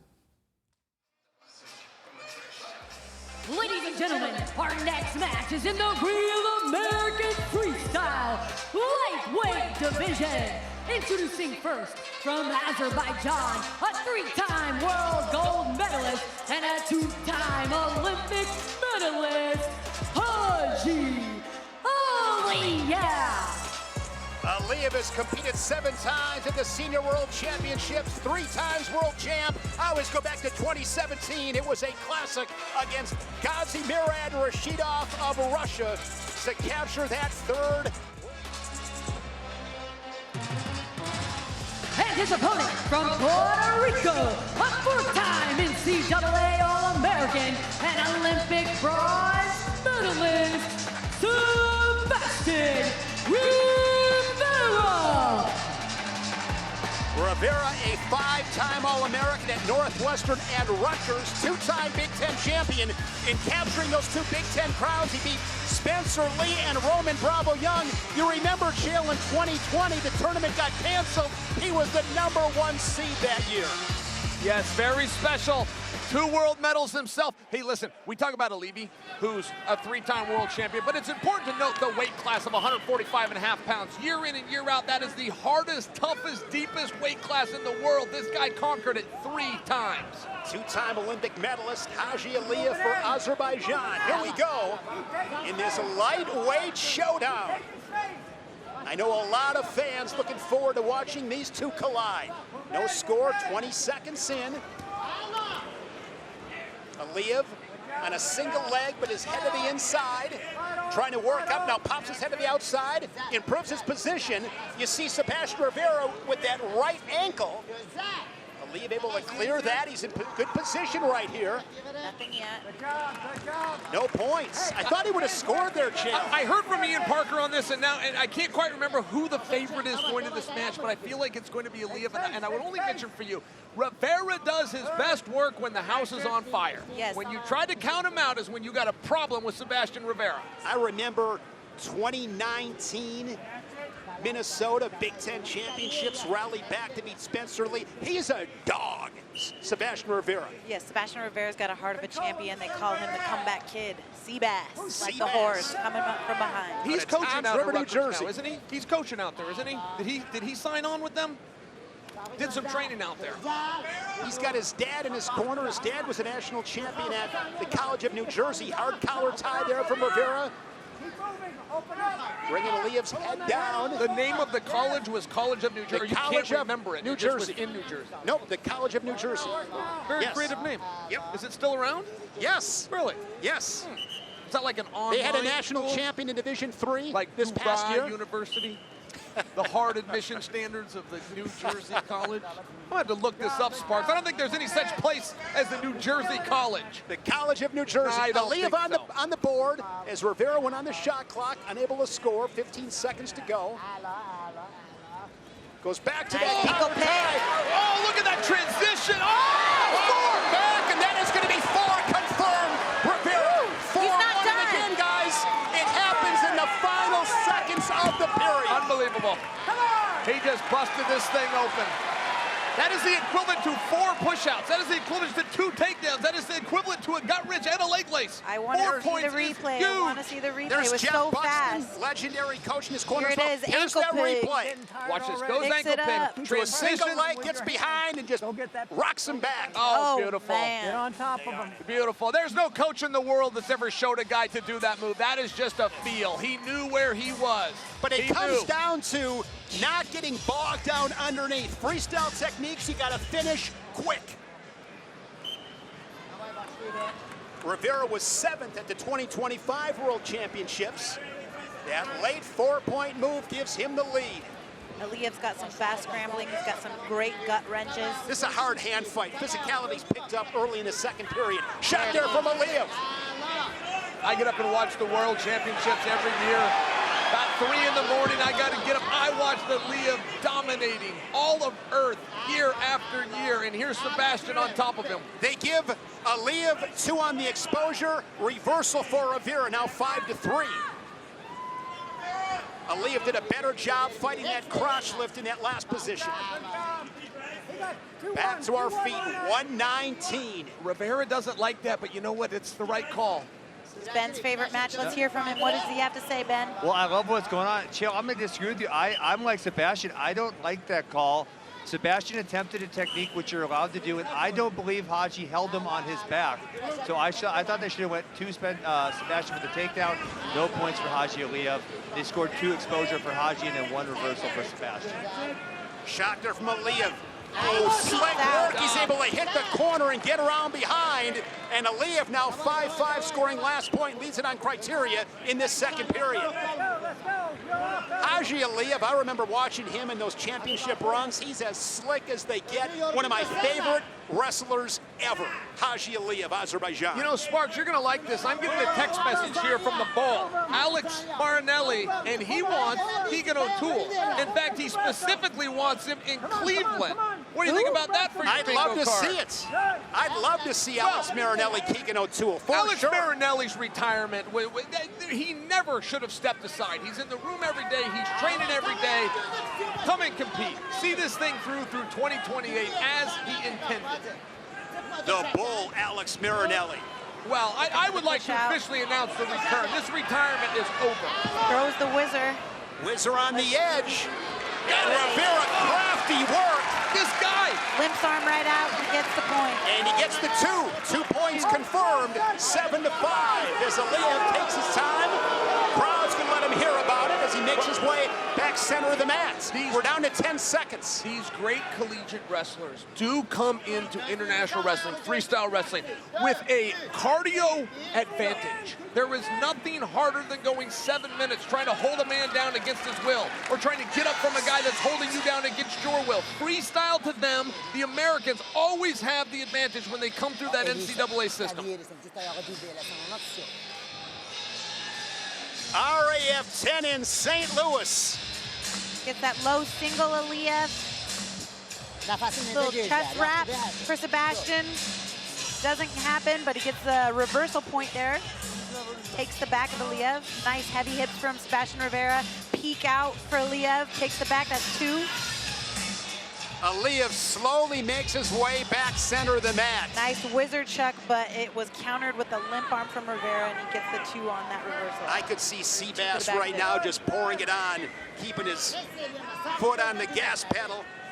Well, and how much is he enjoying life? I mean, think about this. He used to have to cut to 125 pounds, torture himself every week. Now he's got almost 30 pounds. This weigh-in was at 154 and change. I mean, I'm just saying, this is a guy that can now really focus on getting points, getting endurance, getting that extra lift in, not put everything into the scale. It's very fun to watch Rivera almost with this new berth at the new weight class. And good with that collar tie, underhook, now dropping in a single leg is Aliyev.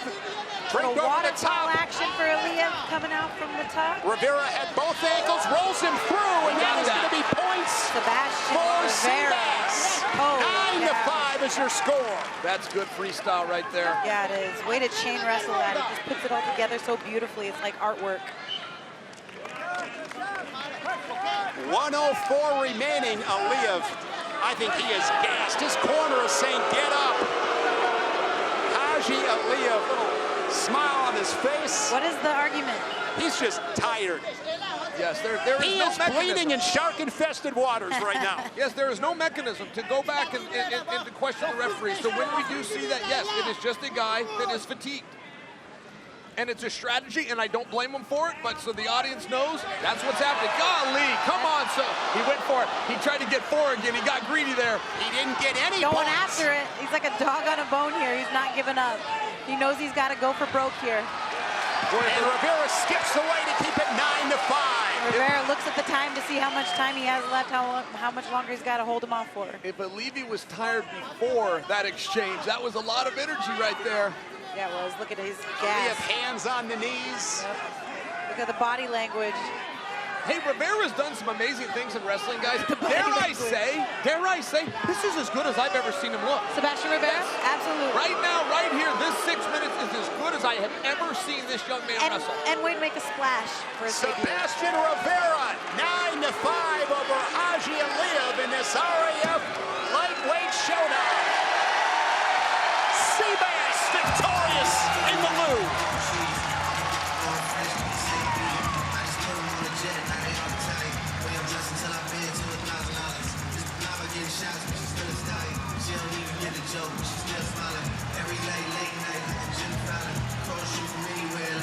Here's Mackenzie Mitchell.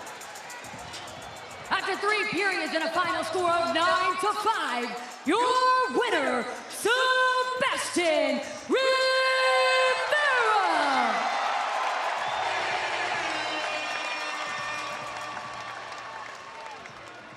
Sebastian Rivera and Haji Aliyev, fun match to watch, good scrap as Rivera prevails. Hey, what's going on, buddy? Morning, huh? When you talk wrestling legends and actual starting points, the one and only Dan Gable.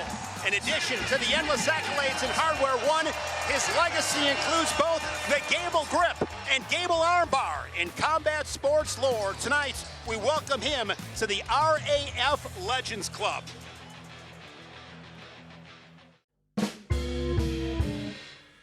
Right here? Yep. Oh, okay. Yeah, you don't need to build me up. I'm already feeling pretty good right now. So who am I? Come on, tell me. I don't even know who I am. Who cares? Who gives a who you are? Coach Gable and I were in Budapest at a world championship, and we happened to run into the Iranian wrestling team.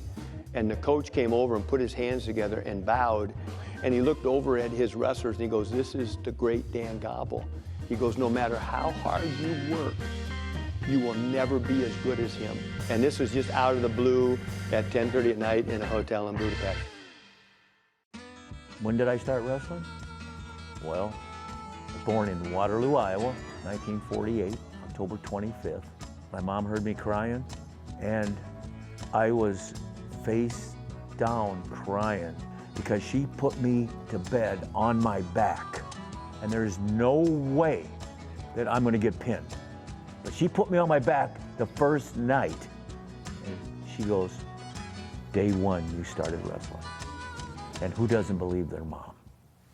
There was a lot of things that molded me into greatness. I'm a state champion as a sophomore. I only lived across the street, and only about a block from me further was a kid. He was kind of a hellraiser, but one time we were walking together, and he goes, "You know, I ran into your sister the other day. Yeah, my sister Diane, yeah. I'd really like to be with her or something. I don't know. He said something stupid, but it was like, I ignored him. And, you know, sometimes that haunts me, you know, today even, you know, that I didn't communicate to my parents or to my sister that this kid said a remark that wasn't the best remark, and I just let it go. Well, 2 weeks later, the same kid murdered her. There's tragedies that happen, and when they happen, you gotta move forward.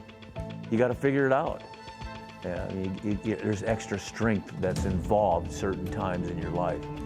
That's definitely been one. It's part of the reason where you know, a guy dominates the Olympics. A man who has so dedicated himself to this one thing, a gold medal. Dan Gable has won the gold medal at 149.5 pounds. A regular decision for Dan Gable. I'm proud of being able to help other people be successful. You know, that's just the way it is. You want to be the best ever? Sure, but the best ever is only until you're done, and then somebody else has to become the best ever. There's no perfection on this earth. Because of that, whatever's perfect now is going to be changed in the future to be more perfect. So here I am, 77, and I haven't really stopped doing what I've been doing my whole life.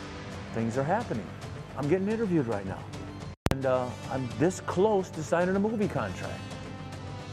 And if this comes out, and if it's a good feature, because, you know, I don't accept anything less than great. So the bottom line is it better win every Academy Award that's out there, because that's the kind of effect that you want to have on people, your sport, what you've done on your life, no matter what your sport is.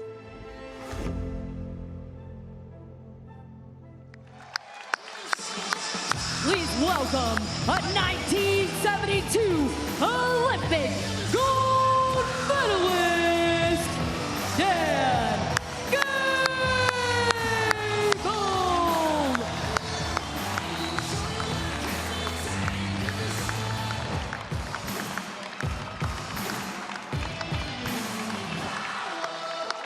So keep your silver, I came for gold.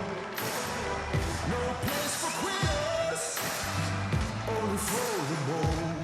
I'm gonna take what's mine, I pay my dues. Gonna fuel this fire, so light that fuse. The beat in my soul just keeps getting louder. Give me some of that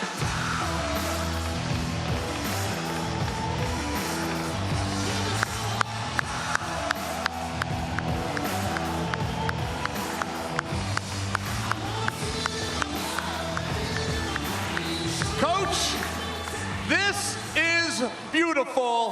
How do you feel right now? Well, I'll tell you, you said it all when you said I'm beautiful, because nobody's ever called me beautiful before, but I'll take it because it's a pretty good word. Izzy, Chad, Eric, the leadership of Real American Freestyle on day one had a number of things that they said we had to get done before we've arrived, and bringing Dan Gable to a live event was on that list. Thank you for being here, and if there's anything you would like to say to the crowd, now's your time.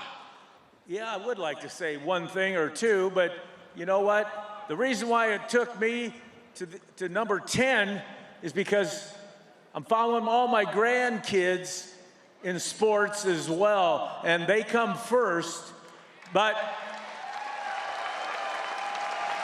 with me, wrestling's always been first.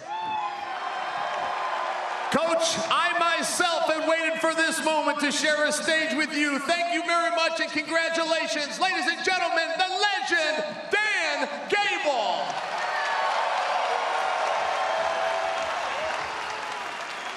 Dan Gable led the Hawkeyes to 15 NCAA championships and 21 Big Ten crowns. And that is Mark Coleman sharing an embrace with the legend, living legend, Dan Gable, Juliana, how cool was that? That was incredible. That's absolutely well-deserved for Dan Gable. Let me tell you, when I very first started in martial arts in 07, the Gable grip was the very first grip and the very first handhold that I had ever learned, and it was named after that man right there, Dan Gable.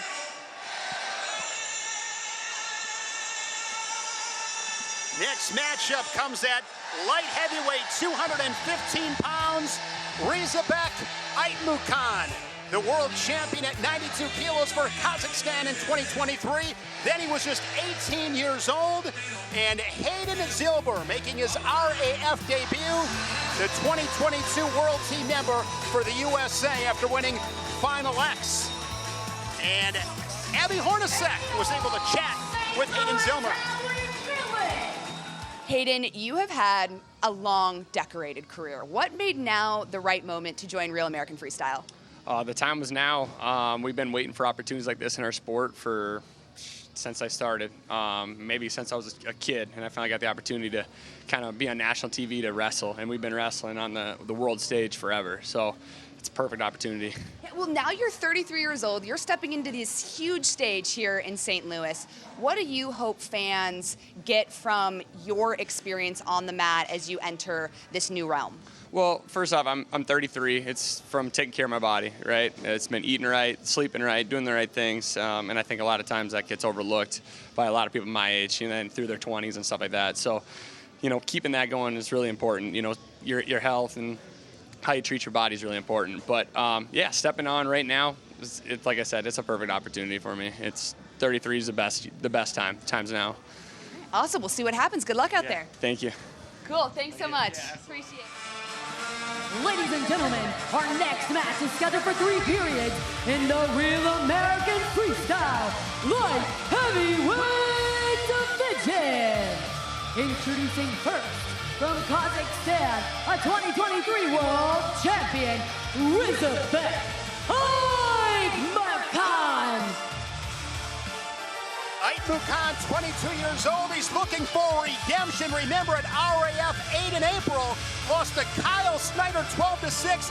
He led Snyder 6-1 after 2 periods. Snyder put up 11 points in the third, scored 5 takedowns in that third period to knock off Aitmukhan 12-6. Rizabek will be looking to right that wrong here in St. Louis.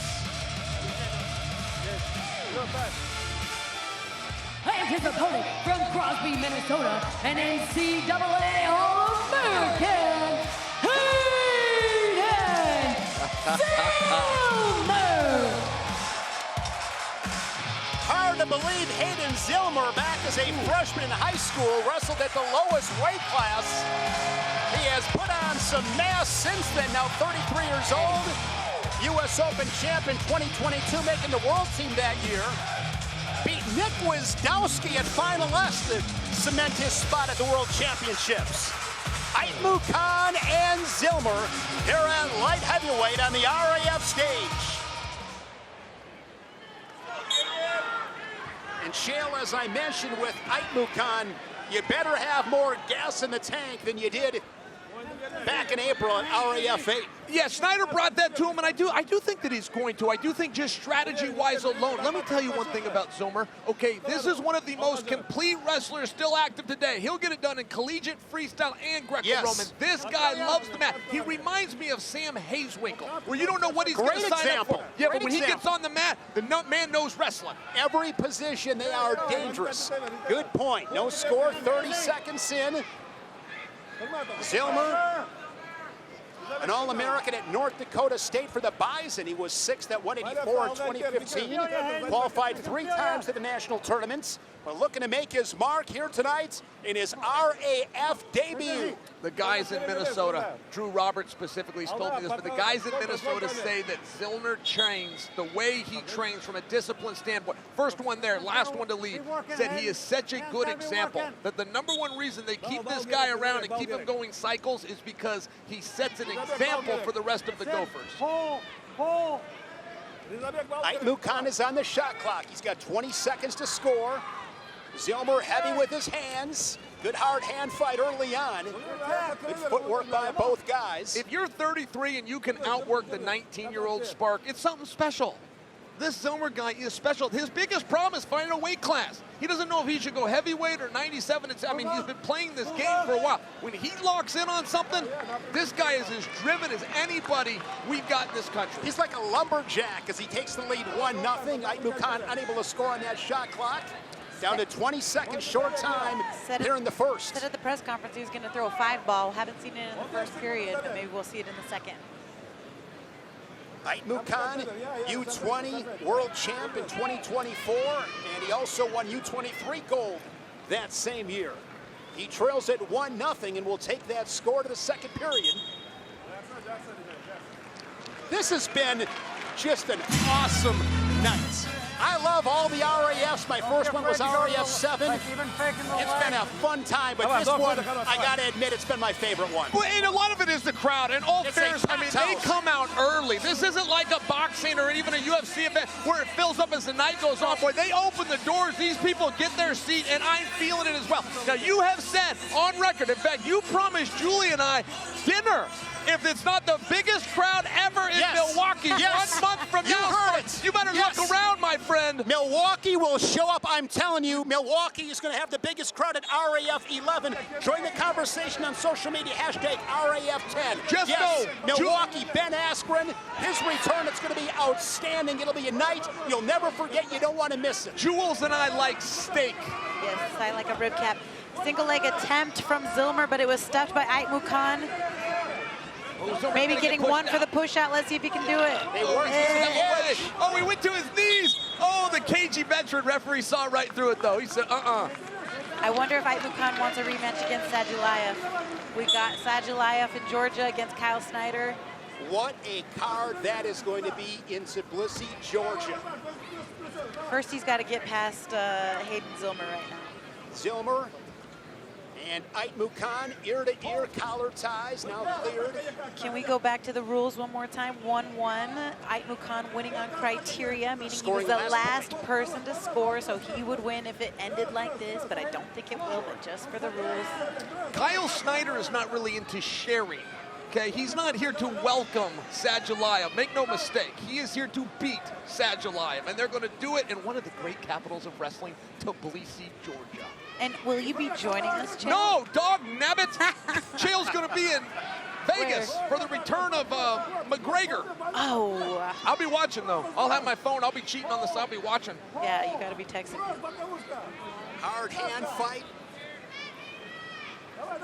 One thing that I noticed about Aitmukhan is that good slide by from Aitmukhan. Smart. He's gotten a little bit of more personality. He's kind of like blossoming into this kind of like cocky guy. Like before the match started, I saw him talking crap to Zillmer, and he's like right here, like pointing, doing the Max Holloway in the middle of the ring, you know? Another step out. Aitmukhan now leading it 2-1. Zillmer trying to dig some underhooks. And he's young, Giuliano. He goes like 24 years old. You know, he's a little bit younger. 22. Yeah, so a guy like Zillmer is not really going to be up for it. He's not really going to be into the whole trash talk.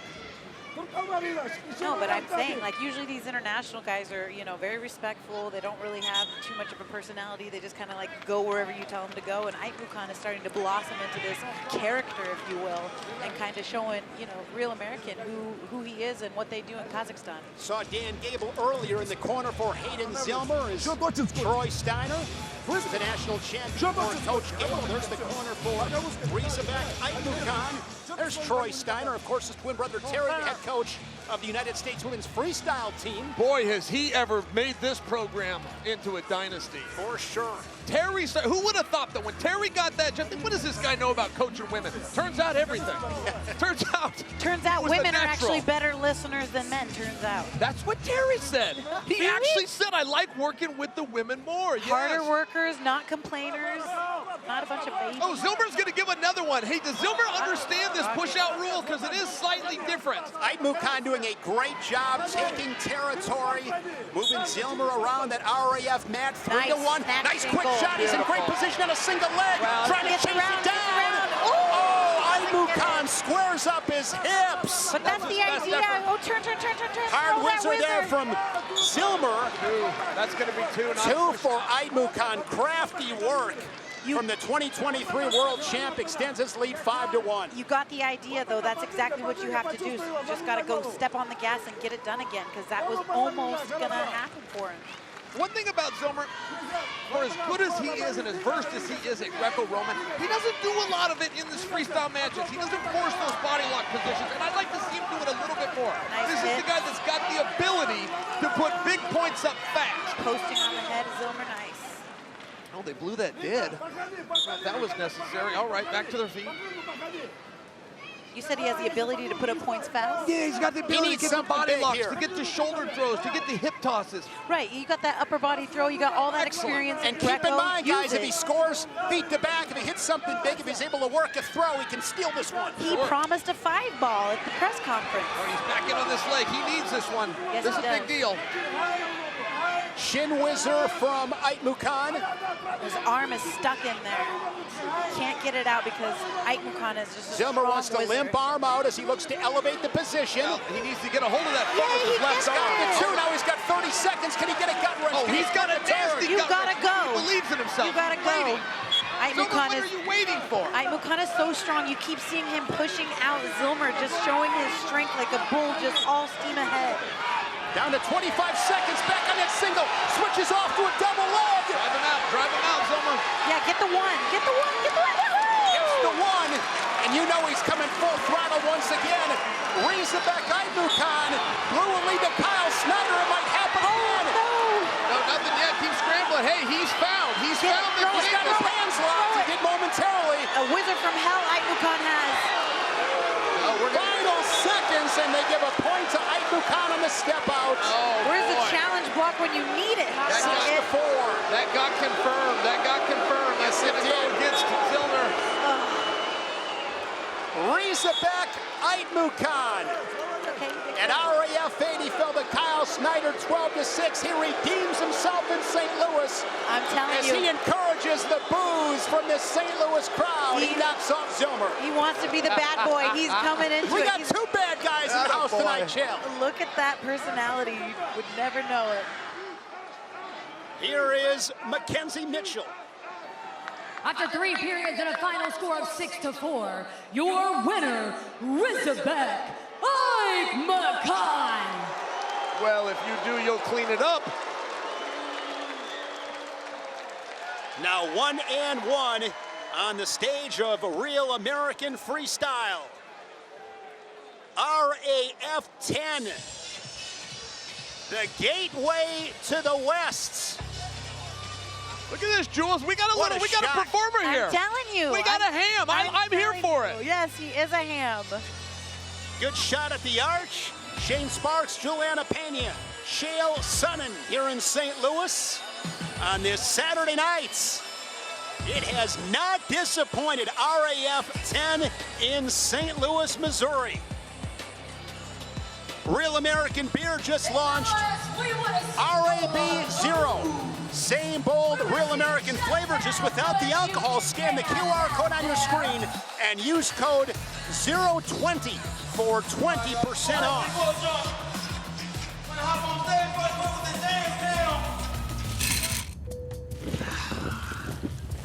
What is that? Seltzer with lemon.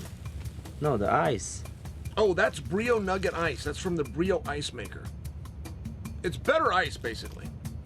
Better ice? Premium ice. Premium muscles need premium ice. You know that's not what it's for. Works.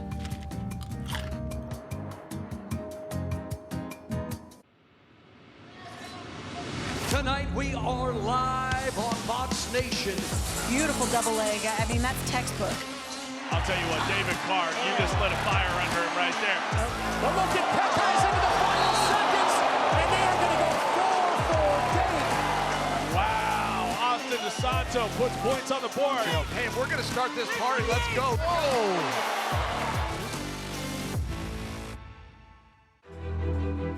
Ladies and gentlemen, are you ready for your main events of the night tonight? The first one is for the Real American Freestyle Light Heavyweight Championship. Please welcome your challenger, the Real American Freestyle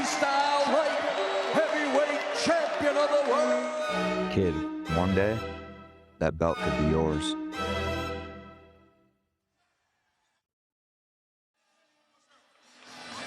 It does not get much cooler than this.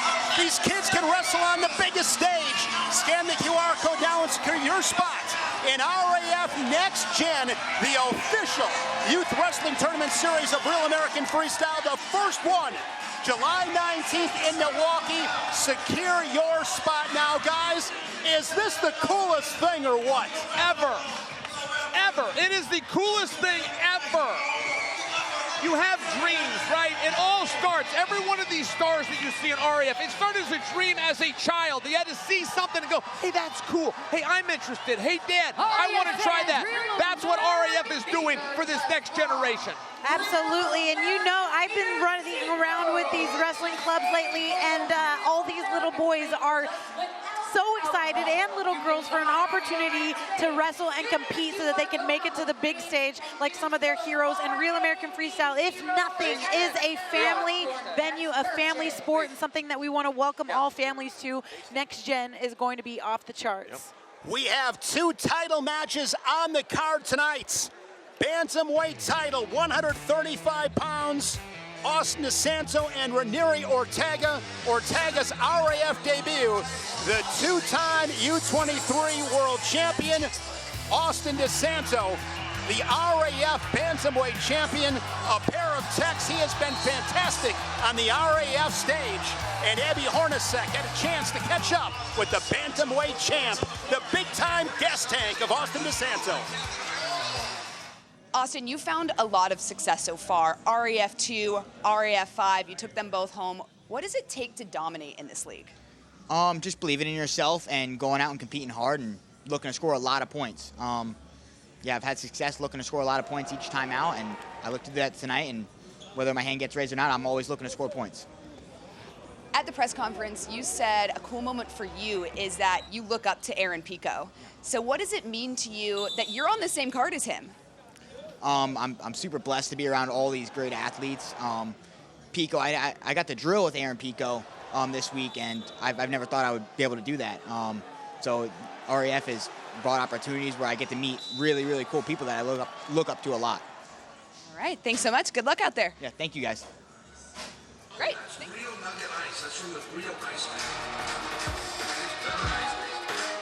Please welcome the challenger, Ranieri Ortega.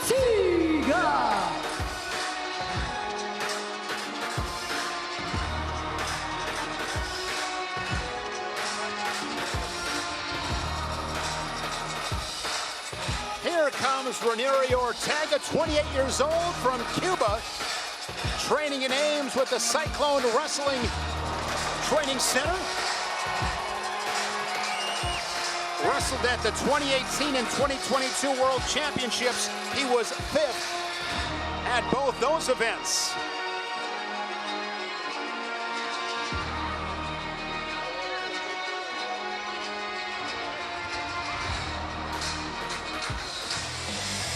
And accompanied by Fanzone winner Jackson Baker, the Real American Freestyle Bantamweight champion, Austin DeSanto. DeSanto looking for his 3rd win in Real American Freestyle, a pair of techs over national champions.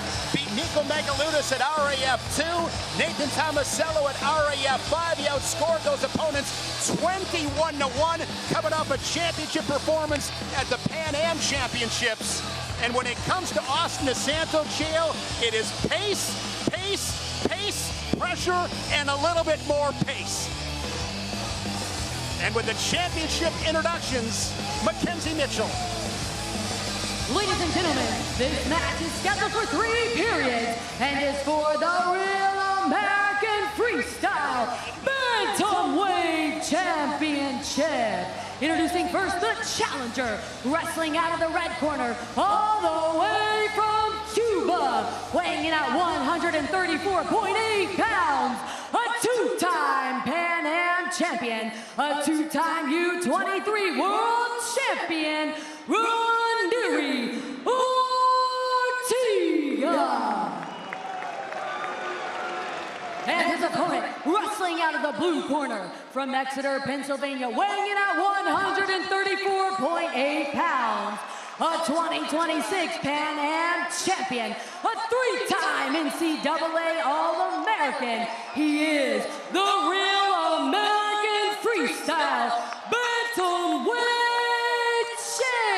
Champion, Austin DeSanto.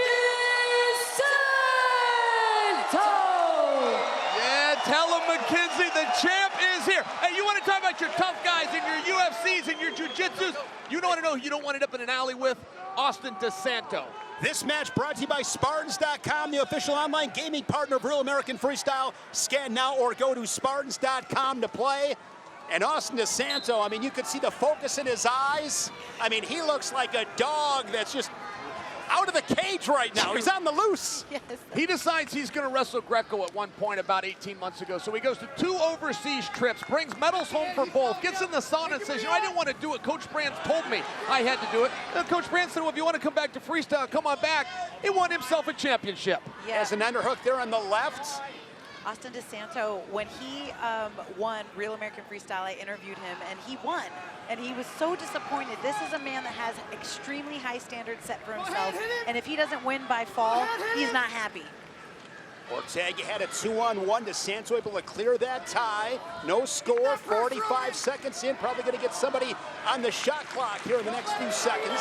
Sparks, you remember in the quarterfinals when he was wrestling Michik and he hit a Kimura on him? I was calling that match. That's that dirty dog. You can't do that. But I will say this. I'm really proud of Austin. I think he represents himself very well. Had a great career at Iowa, 4-time All-American. He was 3rd here in St. Louis in 2021, and then in Detroit in 2022. Now he's the RAF champ. I think he's done a really good job. Absolutely. One of the biggest upsets in high school history. Beat Spencer Lee when Spencer was going for his 4th title. I think the thing that went so viral that time when he beat Spencer Lee was his mom crushing her glasses in her hand in the stands. That was Spencer's, but yeah. No, that was when Matt Ramos pinned Spencer Lee. That was in Tulsa in 2023. But the reference is still gold. Sorry. Ortega's on the shot clock. Oh, they're saying fingers again. We don't want to see another broken finger.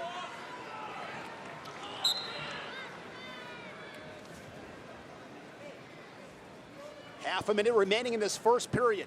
Austin and Fix must have come across each other at times yes. too. What yes, happened in those matches? Was Fix ahead of him? Fix was victorious, yes. The guys in his way were Roman Bravo Young, Dayton Fix, DeSanto with Italian the board. You got it. Shot clock point down to 10 seconds. DeSanto really good working off the elbows. I mean, it's well noted when he grabs your bicep, I mean, he'll bruise it. I mean, when he has a vice grip. Seen it many times. When he gets his hands on you, it is come here strength. You're not going anywhere. Ortega? DeSanto. Okay. A combat athlete's biggest fear is not losing the match. His biggest fear is exhaustion, that he will reach a level of fatigue where he cannot protect himself. Austin just doesn't have that. He doesn't have that fear. He has no idea what a gift that is. That is his superpower. You are correct. Yes, that is what welcomed him in to the Hawkeye room. He does not want to mess around in shallow waters. He wants you to tie a 100-pound weight on him and throw him into the deep end of the ocean. That is where he loves to be. You're right. That is his superpower, that pace. And he is just able to be very comfortable being uncomfortable.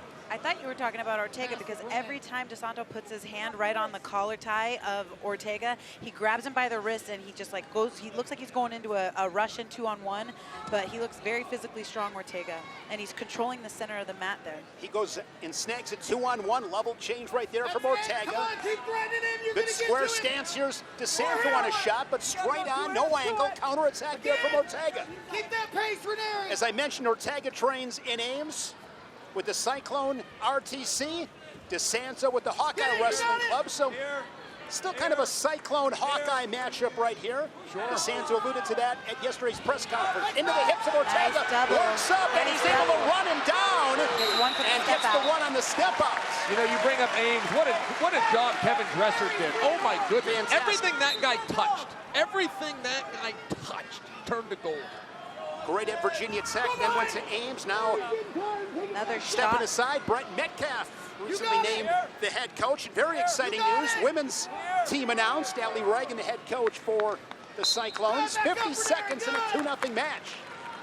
What are you looking for, Juliana?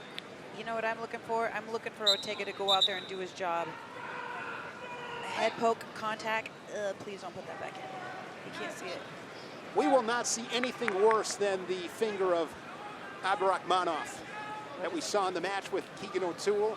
Just the contact for DeSanto, goes back, gives it to his corner. Oh, good, okay. And the bantamweight champion is back center of the mat. A 2-0 lead for DeSanto. 45 seconds to go in the second period. What a great opportunity for Ortega to be able to come make his debut, going in automatically for a title shot. And he said, I will win, I just got to go do my job. So that's what I'm waiting for. DeSanto, really good position. 2-on-1 once again from Ortega.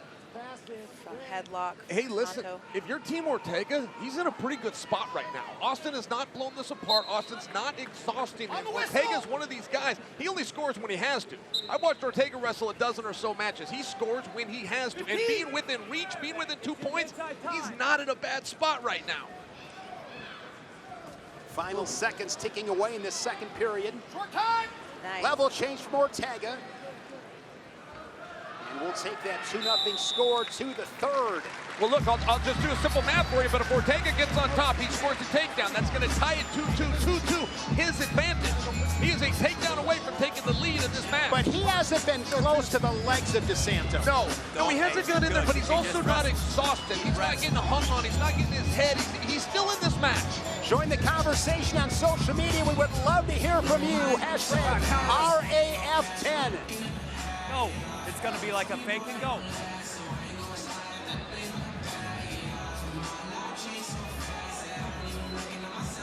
Two main events yet to come tonight. Third period, RAF Bantamweight Championship match. Scoring on a shot clock point and a step out, Austin DeSanto looking to defend his crown. Collar tie left side, familiar position. There's Nice a shot shot from Austin. Nice job by Ortega. He is Front quick. headlock, counters right away. I like this duck under attempt that Austin's trying. He's getting crafty. He needs to throw his head back, throw his shoulders back, push his hips in a little bit more, but I hope he doesn't give up on that technique. I like that duck. Would you agree with this, Chael? I think Ortega, if he scores, it's going to be on counterattacks and defense. Most definitely. But I'm just submitting for you that Ortega has a sprint or two left in him. From a strategic standpoint, things are really right the way Ortega's team wanted to see this match play out. And what you're saying is that his best offense is off of DeSanto's defense. Perhaps. Ortega's team knew he's going to need a takedown to win this match. He's got a minute. Ortega looks fresh. I mean, both these guys agree. look fresh. I'm impressed with his condition because I haven't seen too many guys able to withstand the pace of Austin DeSanto. And that's the point that I'm trying to make. Like, Ortega is still very much in this. We got a championship on the line here. Yeah, we do. And, you know, I like the way that DeSanto carries himself. I would love to see him be a 3-time Real American Freestyle champion. I think that would be pretty cool. He'd be 3-0 for the brand. 50 seconds to go. DeSanto tying up the wrists of Ortega. They wrestle forehead to forehead. Now Ortega is able to bury the head of DeSanto momentarily. We're down to 40 seconds. DeSanto's top training partner, of course, Spencer Lee. We talked about the high school match, and now Spencer's on my mind. Who you taking, Lindenall or Lee? I don't make predictions. Whoever scores the most points, I never make predictions, Chael. It's wrestling. No, that's a good policy. Of the day. I have no idea. Either guy can win. Ortega's got to go for it. He's got 20 seconds left. Come on, I know he's got a sprint in him. That's a lot of time. I mean, that's what happens in these matches in freestyle wrestling. Everything happens in the last second. That 2-on-1 once again. Austin is not wrestling like Austin right now. He's backing up. This is not how he wrestles. That's a point. That's a point. That's Austin a is point not for being Austin. Ortega. 2-1. Coach Brands 101. You finished the match the way you started the match. Austin is backing up. This is not He's Austin got a right circle. now. Don't want to back up. This is. I'm Final telling you, seconds. This is not him. And Austin DeSanto is going to hang on and win this one 2-1. Time ran out. That was super close, but time did run out. That was too close for comfort for Austin DeSanto. I need to see the replay on that, Shane.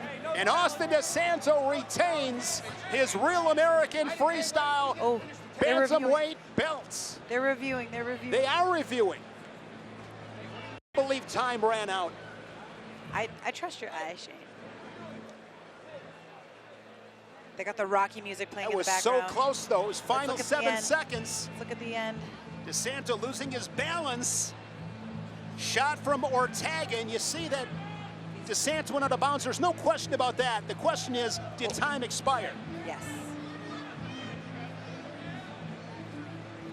First of 2 RAF championship matches tonight. See DeSanto a little bit frustrated with himself. Let's look at it with the clock.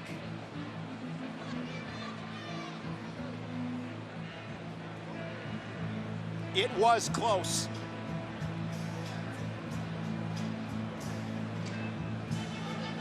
Oh! I don't...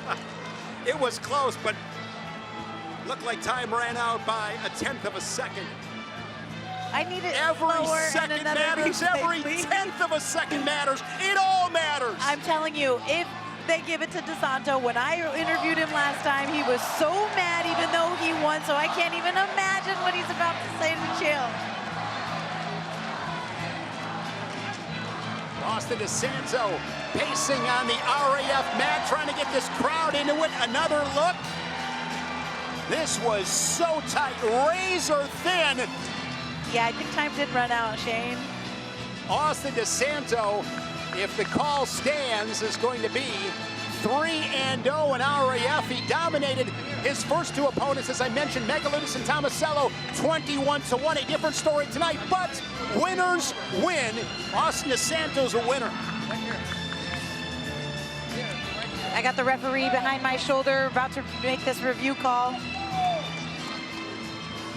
I got all the refs behind my back making this review call now.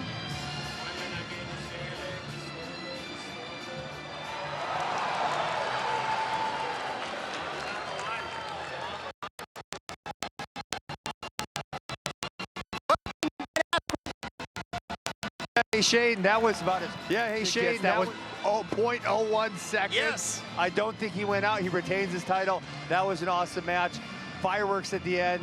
Really good match. To Mackenzie Mitchell.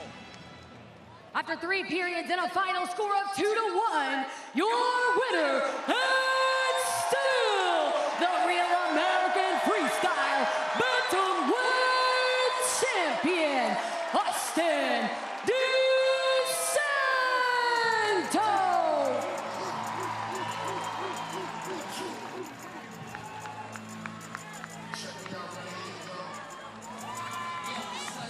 And still, hey, it's good to be king, even if it didn't finish exactly the way you envisioned. How you feeling right now, champ? I'm feeling good. I'm just blessed to be here. This crowd is awesome. I mean, I heard it. Thank you, guys. All right, at the end there was a step out. Then there was a question, was there time on the clock? How confident were you that you won that contest? Not confident. That's not how I am trained. That's not how I'm brought up. I'm always going forward. My worst wrestling is going backwards. I'm sorry, I didn't score enough, but next time I'll try to score a lot of points and wrestle my style. I'm just sorry, and for me to keep this belt, I gotta score a lot more points. Thank you. A guy that you referred to as an idol and a mentor, Aaron Pico, is gonna come out in a matter of minutes. He's taking on Lance Palmer. How do you see that contest? I mean, I drilled with him the other day. He hasn't lost a touch. His snap downs, I mean, he had the best snap down, in my opinion, since he was the age of 15, maybe 9 years old.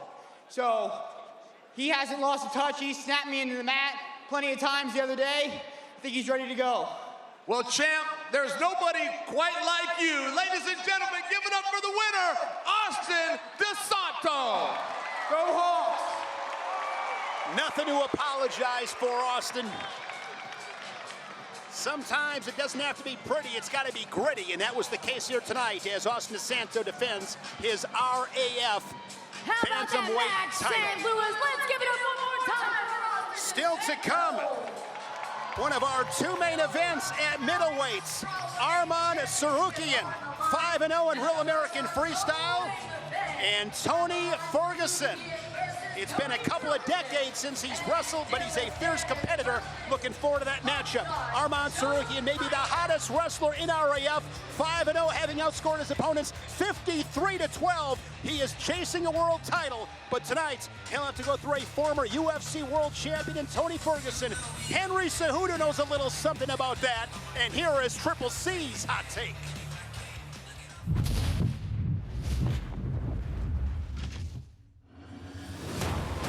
The original King of Chaos, Tony El Cucuy Ferguson, is making his highly anticipated RAF debut.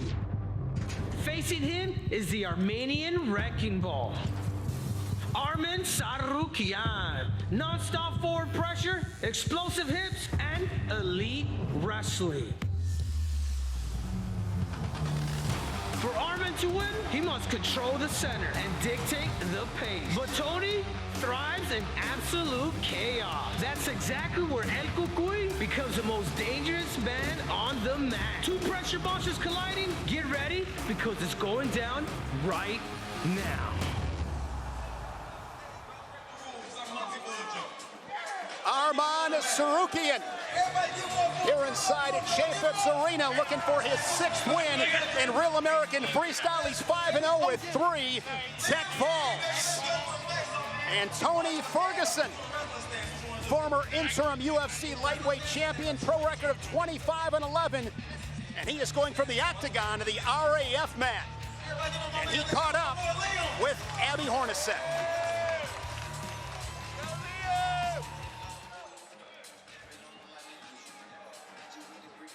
You know that?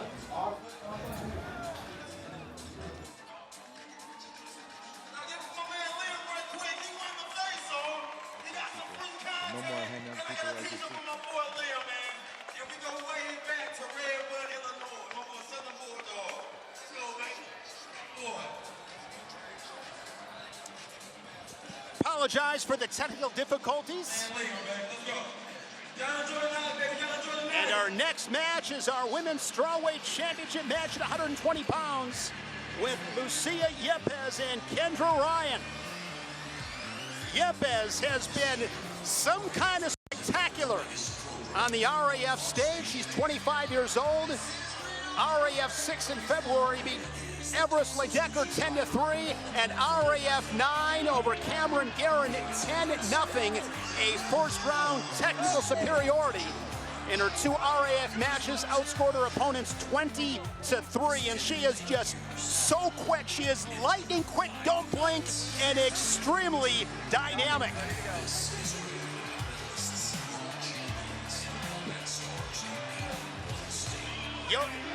You see Yepez, you see that trap arm gut.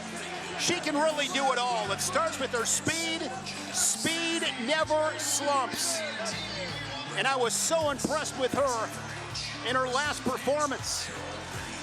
Kendra Ryan is looking to make her RAF debut a memorable one. The former All-American at North Central College piled up 100 wins in her NCAA career. Tonight she has her eye on Lucia Yepez's RAF Women's Strawweight World title.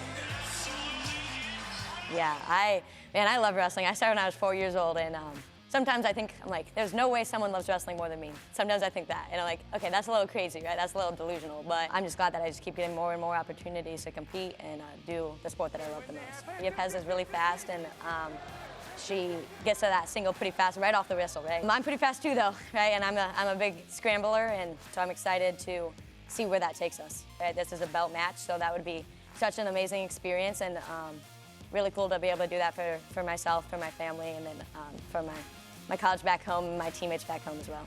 All the other girls that look up to me, that I get to show that they're capable of things like this as well. Please welcome Kendra Ryan.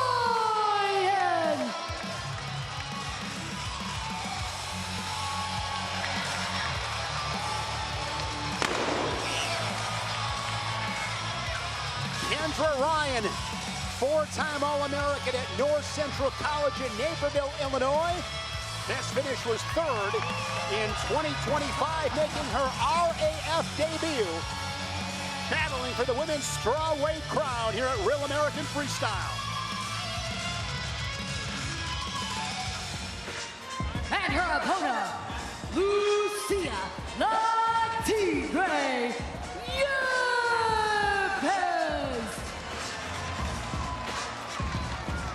Lucia Yepez from Mocoche, Ecuador, 25 years old, two-time Olympian. She was an Olympic silver medalist in Paris in 2024. Lost to Akari Fujinami of Japan in that Olympic final. Two-time world medalist.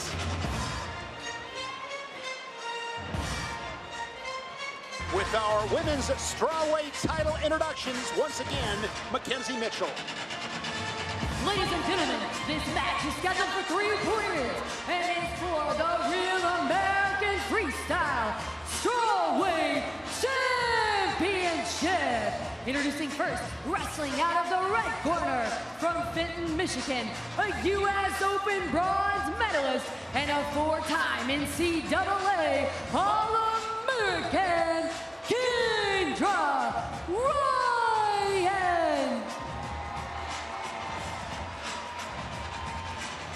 And her opponent, wrestling out of the blue corner, representing Ecuador, a two-time world medalist and an Olympic silver medalist, Lucia La Tigre Yepez. Juliana, in Real American Freestyle, Lucia Yepez is one of my all-time favorites. I love watching her wrestle. She's the total package. I completely agree. She is one of my all-time favorites, too. However, Kendra Ryan is coming out of North Central in Chicago, Naperville, actually, and she is the wrestling coach for Ricardo Lamas's wrestling club. And so I just got to know her, and I'm like, oh, she's so nice. She's so sweet. I can't go against the girl that we're coming from the same area. But La Tigra is on another level when it comes to freestyle wrestling. I've never seen somebody so fast and be able to just demolish some really big names in women's wrestling. She's an animal. Oh, my gosh. Ryan began with a 2-on-1, and then Yepez dropped in on a single leg, and now she's got an armbar cranking away on that left shoulder. Hey, David Taylor would be proud. David Taylor will tell you, you can make an armbar work in freestyle if you do it right. Kendra Ryan needs to be just as fast and just as aggressive because La Tigra is on, like I said, boom, double leg. That double leg was Jordan Burroughs-esque. She is ready to just finish this match in the first period. You can see how fast she is. She's an animal. 8-0. She is a turn away from ending it. We're 45 seconds in. Now keep in mind, this is for the strawweight title. Sarah Hildebrand, when she gets healthy, she will get a title shot. Yes, and you know what I said, or what I was trying to say with Kendra is that she's got a fast start and she can't be intimidated by the fact that she's making her debut and already in a match for a belt. I believe we are all done here. I think so. It was 10-0 before Ryan got her 2 points, correct? That's right. We got to 10. Well, they're telling her one more. Her coaches are saying one more turn and then it's over. Well, she might have just beaten her twice. Either way. Still the women's strawweight champion in Real American Freestyle. Sarah Hildebrand knows the task at hand. Don't think for a second Sarah's going to let this one slide. La Tigra, Lucia Yepez. What a studess. She's on fire. Boss. She's a boss. She really is. She's got such a great personality, too. She's got so much energy. Mackenzie Mitchell, take it away. The match is over with 49 seconds remaining in round number 4. Round number 1, your winner by technical fall and new strawweight champion, Lucia La Tigre Yepez. Another first period tech fall for Lucia Yepez. And she did not waste any time time, Chael, and getting to her offense. No, this is what you even compare that to Jordan Burroughs right into a turn, 4-point exchange. And when you get somebody as good as a champ on top of you when you're dry, before there's a sweat going, listen, it's really tough. I will go back to one thing where we talked about the scoreboard got to 10. There is an old rule. This dates all the way back to the Phelan days, 1997, that the exchange gets to play out. So if it was 2 into another 2, they could continue the match. That's what we saw here. But either way, the champ and Sarah Hildebrandt's motivation is the same. Still to come to end the night, the Wolf, Khamzat Chimaev, and Dillon Danis wrestling at a catchweight at 205 pounds, the long-awaited RAF debut for Khamzat Chimaev. Dillon Danis wrestled at RAF 7, was able to take down Colby Covington a couple of times. Of course, a great jiu-jitsu background for Dillon Danis. Dillon Danis here in St. Louis. And Khamzat Chimaev, UFC superstar. Dillon Danis is the only man to score multiple takedowns on Colby Covington on an RAF mat. Khamzat Chimaev, one of the most anticipated arrivals in real American freestyle history. Henry Cejudo has his hot take on the match that is still yet to come in St. Louis.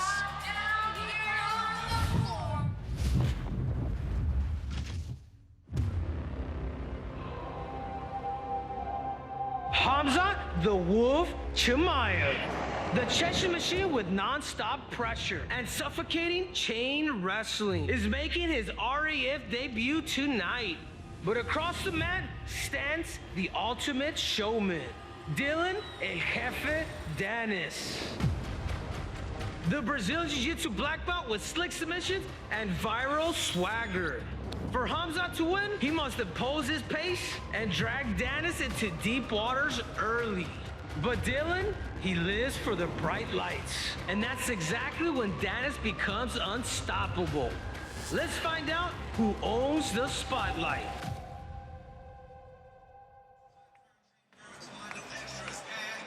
Lightweight match at 155 pounds. Aaron Pico and Lance Palmer. Lance Palmer, 4-time All-American for the Buckeyes of Ohio State, and Aaron Pico, a prodigy growing up. U17 world title back in 2013. Tonight, Aaron Pico makes his RAF debut. The wrestling prodigy, whose high school career began with a 42-0 freshman season en route to a state title, became a combat sports professional shortly after picking up his high school diploma. Now he begins a journey facing the 4-time All-American and fellow high school legend from Ohio at St. Edward, Lance Palmer.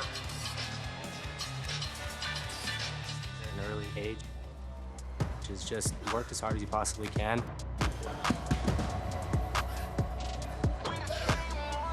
Guys, jog around twice. We're gonna go some short goes. Looking back, I won a lot of wrestling tournaments. I have 3 world medals.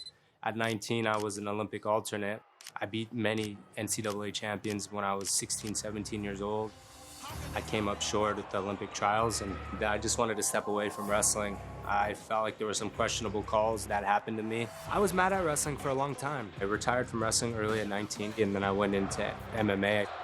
When Real American Freestyle contacted me and asked me to wrestle, I was really, really excited because wrestling is my roots and it's a big platform to showcase my skills, and I want to make sure I do it the right way. Lance Palmer is not an easy guy to wrestle. He's a legend. I've seen what he's done in NCAA wrestling, and he knows wrestling. He's been doing it since he's been a young kid as well. I just have to be smart. I have to pick my spots. I can't be overconfident. Wrestling never left me. My wrestling style is vicious. I was known for the snap down and breaking guys. Lance is working on his conditioning. He's working really, really hard because anybody that's wrestles Aaron Pico know one thing, that your cardio needs to be very, very good. Because now I'm back.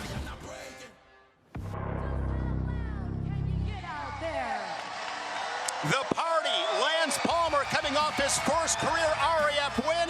He beat Caden Henschel in April. He is well credentials, had racked up 150 wins himself during his high school days. Now the RAF veteran wants to remind the newcomer there is still plenty left in the tank of Lance Palmer. RAF it's a very special thing when you walk out on that stage.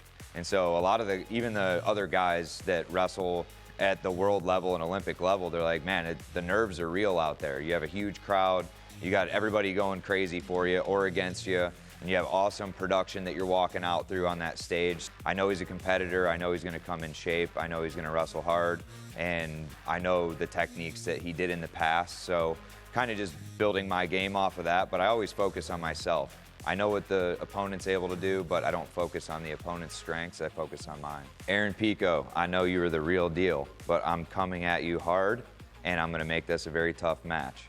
So I know you're gonna do the same, but I'm looking to come out on top. Ladies and gentlemen, our next match is in the Real American Freestyle Lightweight Division. Introducing first, from Cleveland, Ohio, a four-time NCAA All-American, a Big Ten champion, and a two-time PFL champion, Lance the Party Palmer. The pride of the land, Cleveland, Ohio, making his fourth appearance in Real American Freestyle, 1 and 2. Fell to Austin Gomez and Arman Tsarukyan before that 3-2 win at RAF 8 over Caden Henschel. At 39 years old, make no mistake about it, Lance Palmer is no joke.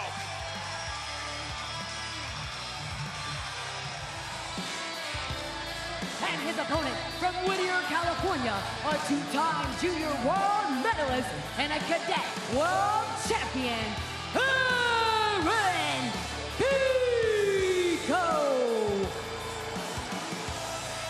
Aaron Pico, 29 years old, he'll be 30 in September. Won that high school state title at St. John Bosco, U17 world title in 2013. Just wrestled as a freshman at St. John Bosco, and then all of his attention went to freestyle wrestling and fighting.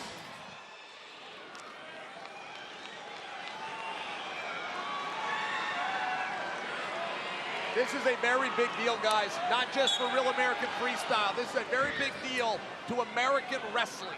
This could reignite Aaron Pico, who many say never should have left 10 years ago. Do you think that he left because there was no NIL deals back then 8 years ago? Sure. Do you think that he was the Bo Bassett before Bo Bassett was Bo Bassett? That's exactly who he was. Look at this, a quick score, a gut wrench. Out of the gate, 4-0, just 25 seconds in, Aaron Pico. And listen, Lance Palmer is a tough mofo, but he's just an older tough mofo, and maybe sometimes age has something to do with the Father matchup time here. undefeated, but again, Lance Palmer not going to back down. Lance Palmer truly is anybody, anytime, any place. Sure. But listen, we got Zane under contract over here. We've got Jordan Oliver under contract over here. Just by example, there is a lot of things if Aaron Pico wants to come back to this sport, if he has Olympic aspirations, if he has title dreams. He's got wins over both of them, Chill. Tell you what, he's looking well, right remember, now. in 2014, he was a U20 World Silver. He had to beat Zane Rutherford. Who'd he lose to in that championship match? Hassani Yazdani Tradi of Iran back in 2014. Pico 6-0 lead, 45 to go in this first period. There's a fake there from Pico. And Shane, if we're playing stats here, you're talking about the Pico had to go through Zane. Just to remind you, we had to go through him twice in one day. It was 2 out of 3, and Pico got the job done. Hey, the one that told us about that was Zane. Zane hasn't forgotten. Well, not only that, but they wrestled like 5 other times after that too, or before that. He was Zane Rutherford's kryptonite as Pico goes underhook there on the right side. Collar tie, 2 hands now on the head, heavy hands from Palmer. Crowd into this one. Nicely done by Lance. Pico is so strong, heavy with his hands. Final seconds in this first period, a productive one for Aaron Pico, who puts a crooked 6 spot on the board after 1. I go back to 2016. the Olympic trials. He beat Jason Ness, national champion, Jordan Oliver, national champion, Reese Humphrey, multiple-time All-American, ended up losing to Frank the Tank Molinaro. He won the first match. Molinaro came back and won matches 2 and 3. Hey, your snap. He was young, prodigy. That high C's there, but if you look at the corner of Aaron Pico, he's got Zahid Valencia's dad in his corner. Do your go behind. Good friends, good buddies with Zahid Valencia, helping him train for this Ruben match. Valencia, yes. Monster Garage legend right there. Doesn't get enough credit. And what I love about Lance is that he also works for the company, so after this, you're going to see him put his headset on and start reeling these fighters out and getting them, like, reeling them up like cattle and getting them to where they got to go. Lance is a legend. Absolutely. Hardest working man in the promotion. 4-time high school state champion at St. Edward for the Eagles. Goes to Ohio State. Phenomenal fighting career as well. Absolutely. PFL champion. Hey, his brother Colin, by the way, was going to take all of those records and pass them up. An injury shut Colin's career short, but Pico's got the cradle locked up. Heck of a family. He ain't going to get it. Lance is too strong. Oh, no! It's going to be 2 on the exposure, and that makes it 10-0. 10-1 as the action continued, and Palmer able to get the reversal for the 1. 10-1. I have a question. Why do they always stand him up so soon after they get the reversal like that? Why don't they let him work? It's subjective. You got about 10, 15 seconds. Aaron Pico gets behind Palmer, and there is going to be 2 more. 12-1 technical superiority for Aaron Pico.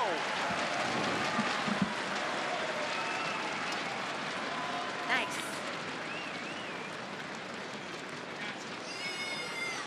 Pico 14-5 in the octagon, ranked 13th in the featherweight division of the UFC. And he looked really impressive tonight. To McKenzie. The match is over with 59 seconds remaining in round number 2. Your winner by technical fall, Aaron Pico.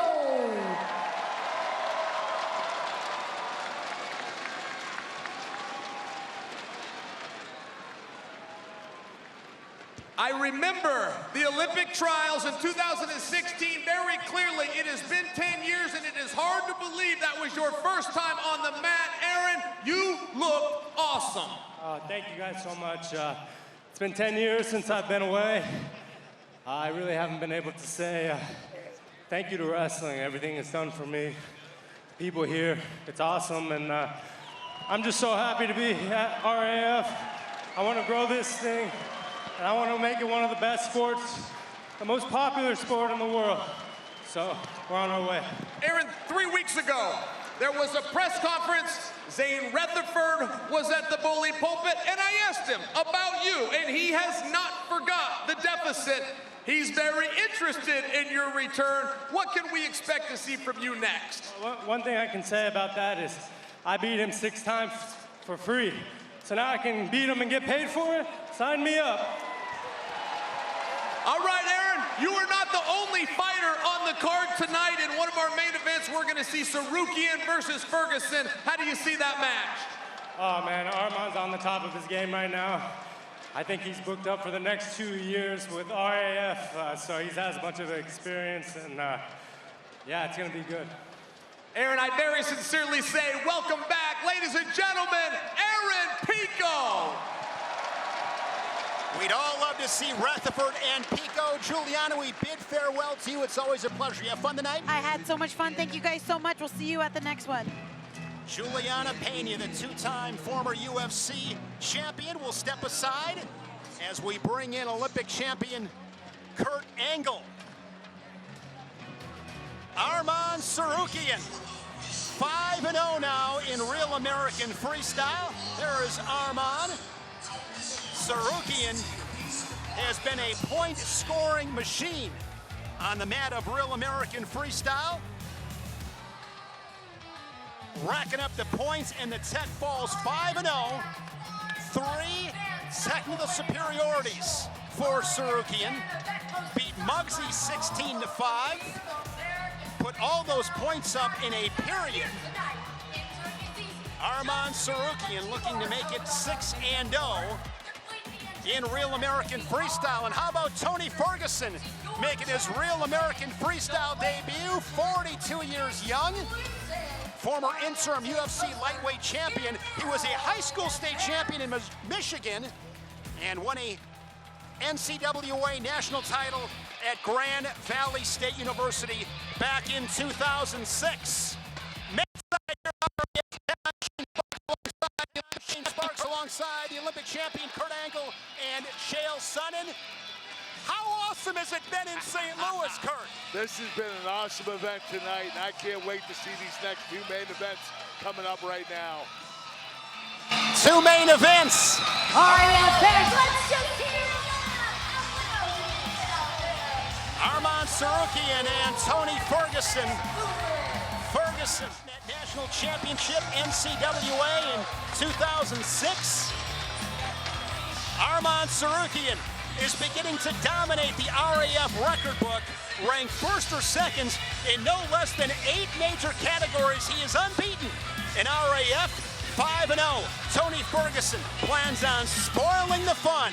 The former UFC interim lightweight champion knows plenty about winning streaks himself, having once won 12 consecutive fights.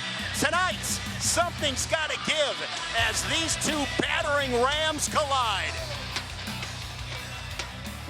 Before the match, I'm gonna prepare myself like Tony Ferguson is the best wrestler, and I'm going there and show that I'm 2 times better than him. And yeah, people can talk, he's old, he's this, he's that, but for me it doesn't matter.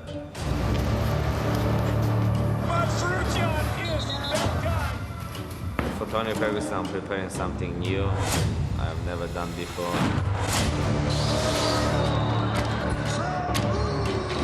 This wrestling fight they made for the hype, for the people who likes MMA, who likes Tony Ferguson, likes me. It's like a old generation versus new generation. And in this summer we'll see which generation is better and who has better wrestling in MMA, me or Tony Ferguson.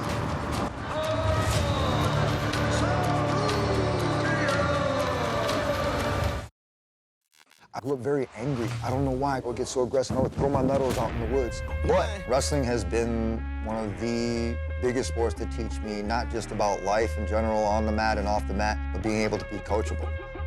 I've been blessed to be able to have coaches, not just in wrestling, that had pointed me in the right direction and kicked my ass over in the right spot. Because everybody has the tools and the fundamentals to be able to get to where they want to go. But that mental part sometimes will tell this thing that you ain't got it. But I'm fast enough to speak from the cuff that it doesn't reach this one or this one, and everything right here. Dan Gable said that one thing was like, gold medals really aren't made out of metal. They're made of a hard-to-find alloy called guts. Thus the reason why I'm doing it. What excites me about competing at Real American Freestyle, you're gonna see me. Tony, wrestler Tony. When it goes into my type of style, I'm a freestyler. It's like Kung Fu, you can adjust. Like elementals, if there's fire, I'm gonna throw water on you. When I play the game like that, I'm better at chess than Bobby Fischer. Just see me out there on the mat. You have no idea how fast I am, how strong I am. I'm chasing after Arman right now. I'm going to beat Arman by doing exactly what I did. I'm that type of guy.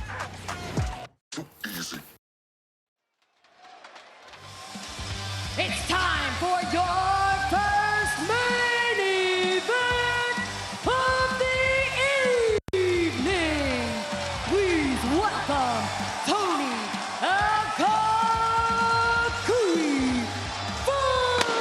Ferguson. Tony Ferguson bringing that swagger to the RAF stage, and if nothing else, he's confident. He was a lot of fun at the press conference. He's been very loose and looking forward to this opportunity to get back on a wrestling mat.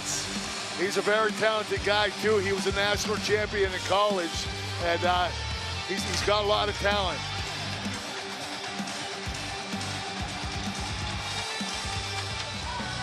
And his opponent,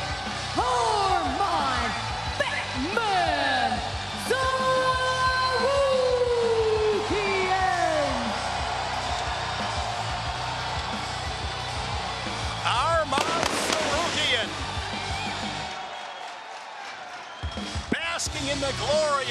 American Freestyle. Really become a fan favorite. Yes, he has. And you know what? It's crazy because Arman wrestled as a kid. He only did it to help his MMA skills. But this kid's like a world-class wrestler. It's incredible how talented he is. With main event introductions, Mackenzie Mitchell. Ladies and gentlemen, this match is scheduled for 3 periods in the Real American Freestyle Middleweight Division. Introducing first, wrestling out of the red corner from Oxnard, California, weighing in at 165.6 pounds, the current NFB boxing champion and a former interim UFC lightweight champion, Tony Ferguson.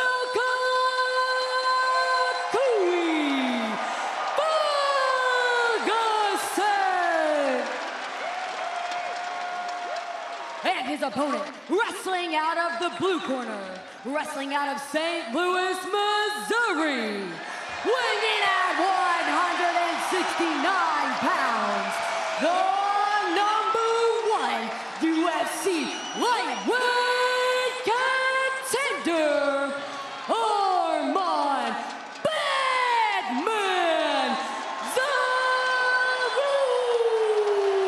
Tsarukyan. This main event matchup is brought to you by Brio, the official water partner of Real American Freestyle. Get clean, refreshing water and ice on demand. Use code RAF20 for 20% off at briowater.com. I got a prediction. Arman Tsarukyan at RAF 11 in Milwaukee will be wrestling out of Milwaukee, Wisconsin. I like what he does there.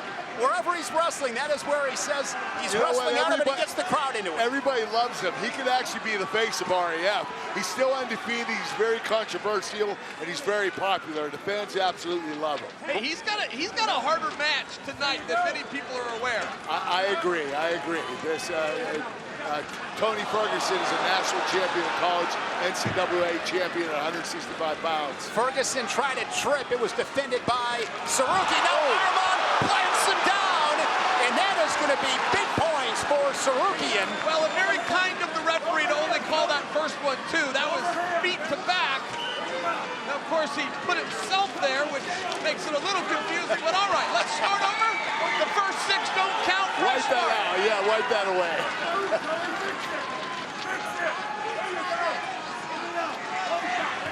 Nice low single. Sure. Tsarukyan draped over Ferguson. Ferguson getting extended underneath, holding on to that left ankle. Able to work his hips back up. Front headlock here from Arman. 50 to go in this first period. That was good work there by Ferguson. Sure. Yeah, he braced himself, but, you know, he got out of that move. Tsarukyan goes right back to that 2-on-1 off the whistle. Moving Ferguson around the RAF mat. And Ferguson's got a very different feel, right? Like you can kind of see he's really blending the jiu-jitsu in with that. It kind of cost him on our first exchange here. I offer that because it puts Tsarukyan in a tough spot where the guy is doing something you're not used to, perhaps what he shouldn't be doing. It makes it difficult. It doesn't actually make it easier. Ferguson diving in from space. Late in this first period. 2- and 4-point moves for Arman Tsarukyan, the #1 lightweight contender in the UFC. Front headlock here for Arman. Can he score in the final seconds? Ferguson is able to keep his body squared up and will remain at 6-0 score. Arman scored a couple of front headlock tilts to remind you in this match with Lance Palmer. I'm seeing Colby Covington over here. Colby's taking notes right now. He's studying this. Right, Colby's got a very different set of eyes that he's watching this match with. Tsarukyan with that 2-on-1, and Ferguson went for the trip there. And here's that big 4-point throw as he plants him down. Dake bomb. He got Dake bomb down there from for the 4. feet right to the back. What a scene here in St. Louis. Yepez Arena on the campus of St. Louis University. The Show Me State showed up on this Saturday night. There's Tyron Woodley.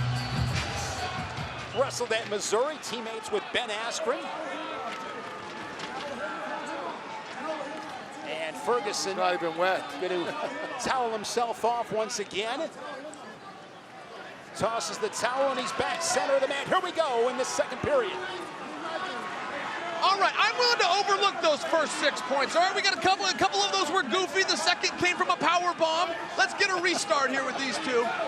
Ferguson has a USA Wrestling tattoo on his right leg. Well, high he school did earn champion. that. He was a national champion in college. 2006. Yes. Yep. NCAA at Grand Valley State University. Here we go. Tsarukyan. He's got him in the air. This would end it. Oh. It's definitely 4. Oh, that'll do it. Not as devastating, but it's still a 4-pointer. You know what, guys? I think it's only 2. Wow. Well, it should be 4. It should be 4. It's still 10-0. The match is over, guys. I'm a little bit confused by the scoring because I saw 2 flash up across the net, but at any rate, let's do an interview. Let's see nothing. Let's see if Colby Covington gets involved here, gentlemen. Arman Tsarukyan, his 4th technical superiority on the RAF stage as he improves to 6-0. Mackenzie Mitchell. The match is over with 1 minute and 22 seconds remaining in round number 2. Your winner by technical fall, Arman Batman Tsarukyan.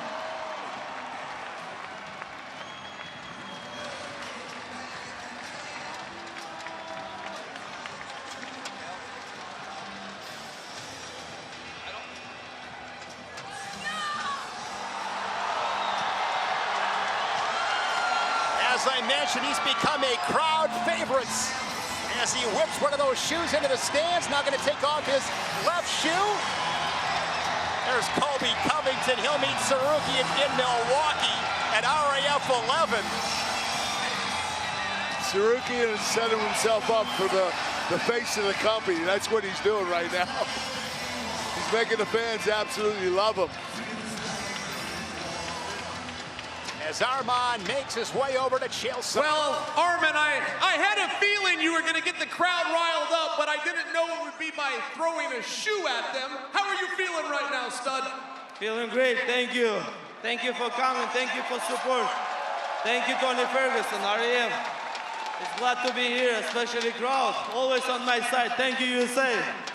Arman, that is a very big victory. Tony Ferguson is a former national wrestling champion. You just put 10 points on the board and you gave up none. Now, your next opponent happens to be sitting here taking notes and is probably going to be a little better competition. How do you feel about Colby Covington? It's gonna be easier than Tony Ferguson, easier. This is the easiest money. 100%. I'm gonna do 10-0 in the first round. I'm not gonna wait second round. All right, Colby, what do you think? He looked pretty good tonight. He put 10 points up on Ferguson. Yeah, no more cupcake matchups. I'm gonna break him on this mat. This is real American freestyle. I'm gonna show him how us Americans do it. All right, Arman, this match is 1 month away. I would like to give you the final word. Anything you would like to leave the audience or specifically to Colby? To be in shape. After match, no excuses. All right, real simple. We got one more main event to go. Everybody sit back and enjoy and give it up. Colby Covington's going to be facing Arman Tsarukyan.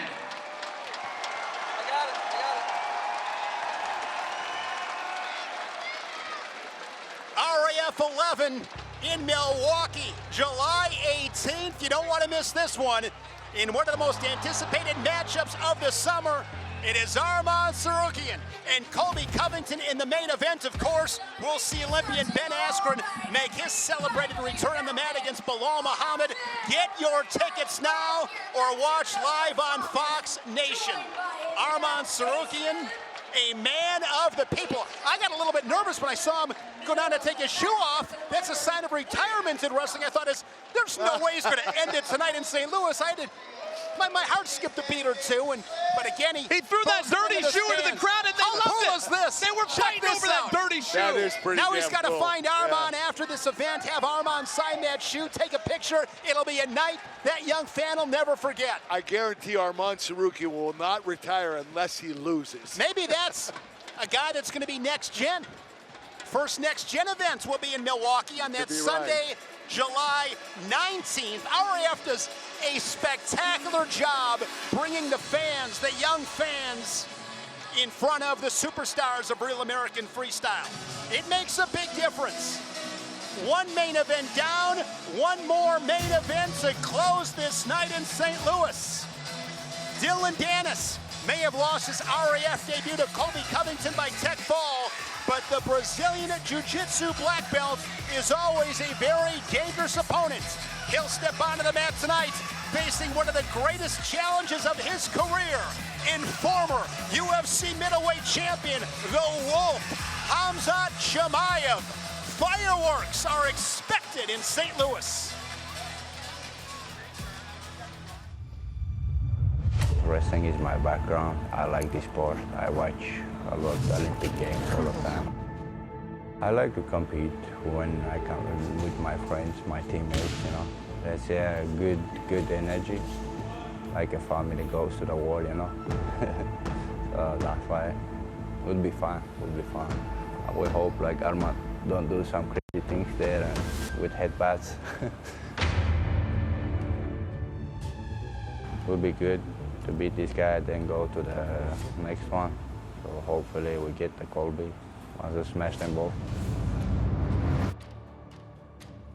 The last couple of months, it's growing so fast. Now it's everywhere, wherever I go. People speak about RAF. Wherever I go in RAF or whatever I do, I want to be the best. And that's why I want to become a champion in the RAF too. I need the belt there as well.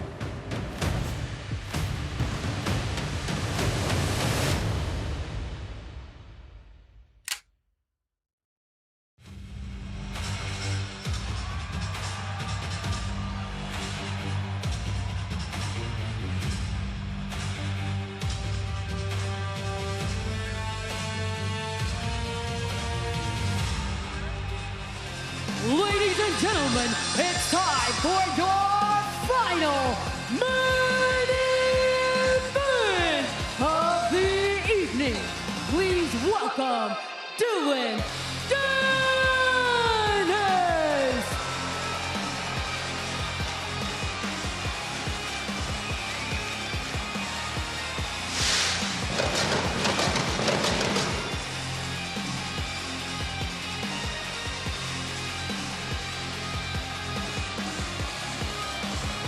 Dillon Danis, 32 years old, making his second appearance on the RAF stage. It's at a catch weight of 205 pounds.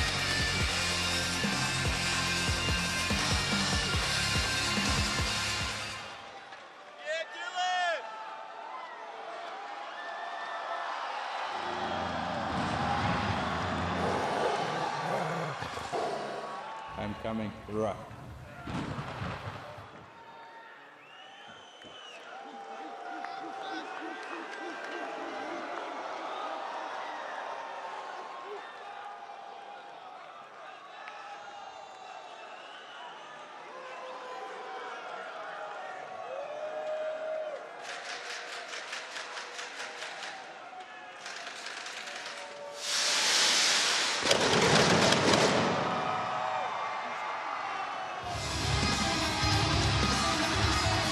And his opponent, Khamzat Chimaev.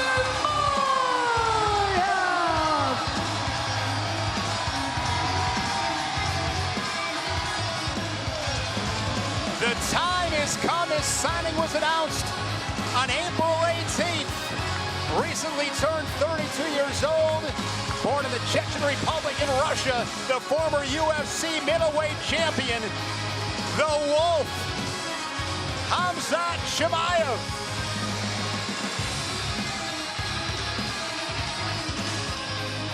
Your main event is scheduled for 3 periods in the Real American Freestyle Catch catchweight division.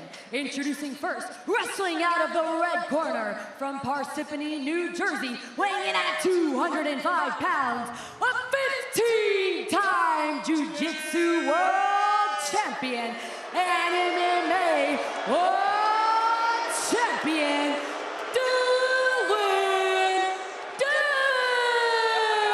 Danis.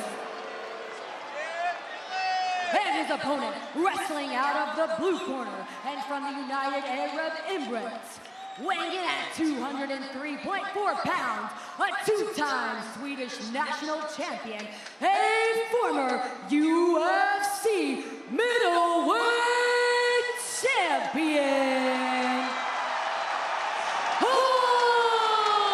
Khamzat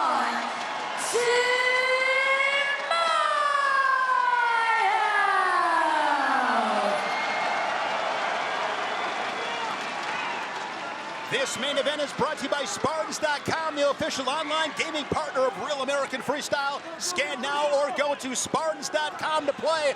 All right, Kurt. All right, Shale. It is time. Chimaev on an RAF mat. Yes. I am so proud right now to be part of this. That walkout was awesome. That was unbelievable with that pyro. I have never seen a presentation like that before. Two-time Swedish champion out of Chimaev. I will remind you, he was third in the three-time Swedish and third in the Russian Nationals. That was junior division, one of the most respected tournaments. So in wrestling, he was third. Trained with the guys from Dagestan before going and representing Sweden. Looking for that 2-on-1. Chimaev is definitely a world-class wrestler. To do that in Russia, captures that left leg and dumps Danis down to the mats. This is big trouble for Dillon Danis. He can jump. Trouble. He can flip to the far side. Pick him. He might get a fall here. That is a fall for the Wolf. Chimaev in his RAF debut, the first period. I have never seen a fall from a fireman's carry. Never in my life. Oh gosh, here we go. It is mayhem in St. Louis. We saw a kick from Danis. Chimaev wasn't going to have it as he kicked him back. And just like that, about 150 people on the RAF stage.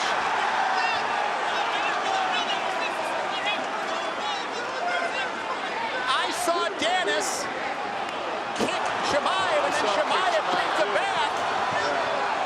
Danis started it.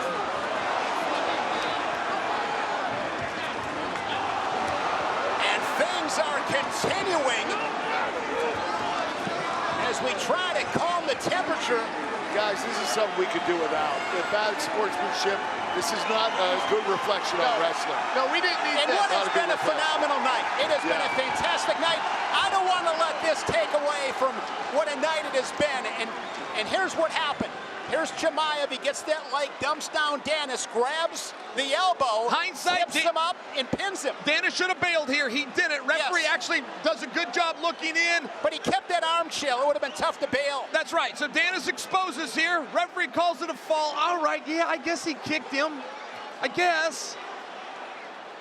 I mean, this thing went from 0 to 100 in seconds. I think the reason was Danis wouldn't let go of Chimaev. He was hanging on to his leg, and Chimaev wanted to get off of him. All right. And he kicked him, and then Danis kicked him back. So it was kind of both of their fault. I don't disagree, Kurt. I don't know where all these other knuckleheads came from, though. I don't know where the other tough guys that wanted to jump in there came from. We could have done Shane without Sparks, that. Kurt Angle, and Shale's son. And as I mentioned before, it's been a fantastic night. I agree with you, Kurt. Not a great reflection. Not a good reflection, no. This is not something that RAF does not want to deal with. Well, they don't deserve it. I mean, not for nothing. I put myself in this, but I would like to be up there right now interviewing Chimaev. I would like to know his thoughts on Tsarukyan versus Colby next month, his thoughts on the return of Askren, his thoughts on Bo Nickel, who's, by the way, waiting to welcome him here. We're not going to do any of that now. We're going to just clear the stage, fade to black, and roll the credits. We did not need that, Sparks, and I blame you. Sparks, what was it that you did to prevent that? What did you do to stop those actions? You could have ran out on the mat. Let's get the official decision from McKenzie. here is your winner by fall, Khamzat Chimaev.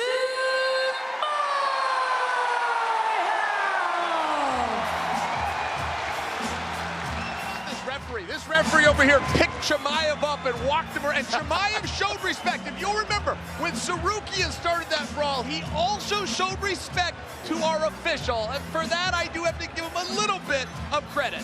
Yeah, he didn't fight him back. No, you don't fight the official, ever. Right, yes. Match of the night, Keegan O'Toole and Bekzad Abdurakhmonov. Abdurakhmonov got out to a quick start. He was leading Keegan O'Toole 6-0, but the Missouri national champion scored 10 unanswered as he rallied for the 10-6 decision, our Real American Freestyle 10 match of the night. Keegan O'Toole. O'Toole now 1-1 in Real American Freestyle, and just far and away he persevered and was able to withstand that early charge from Olympic bronze medalist Bekzad Abdurakhmonov. I agree with that, guys. That was the match of the night. What an exchange. I mean, two studs, right? You've got the former medalist with the future. O'Toole represents the future. The next decade of American wrestling could be in that young man's hands. I've been a fan of Keegan O'Toole for a while now. That was his best match tonight.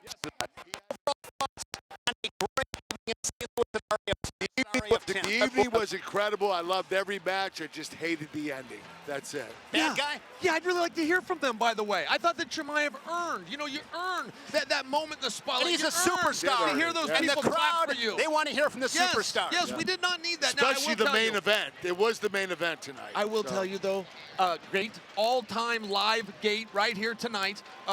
Bigger revenue. Sebastian Rivera in the house. How about that? Great win. Not bad for a 125-pounder, huh, Sparks? Weren't you calling this guy little? Weren't you calling him little? Oh, we'll deal with this later. No, I got Nordy in our ear. All right, wrap it up. Wrap it up. Fantastic night, Fox Nation. On July 11th, RAF makes its international debut in Tbilisi, Georgia, with one of the most decorated cards in wrestling history, featuring 8 Olympic gold medalists, more than 20 world medals, and athletes from 10 countries. Devalishvili versus Cejudo, Snyder and Aliyev. It is a fantastic card. Some great matches. You do not want to miss it. Scan the QR code now for ticket information. RAF Georgia as Real American Freestyle going global.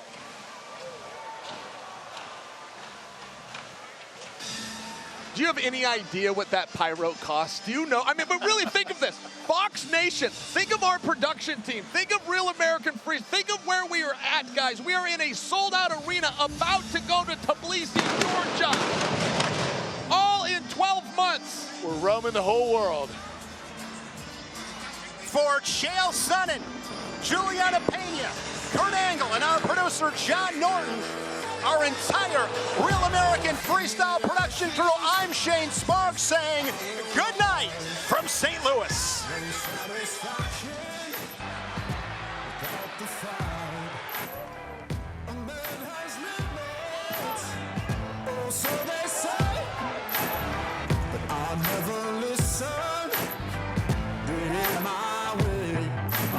Take what's mine, I paid my dues. I beg you to walk a mile in these shoes. The beat in my soul just keeps getting louder.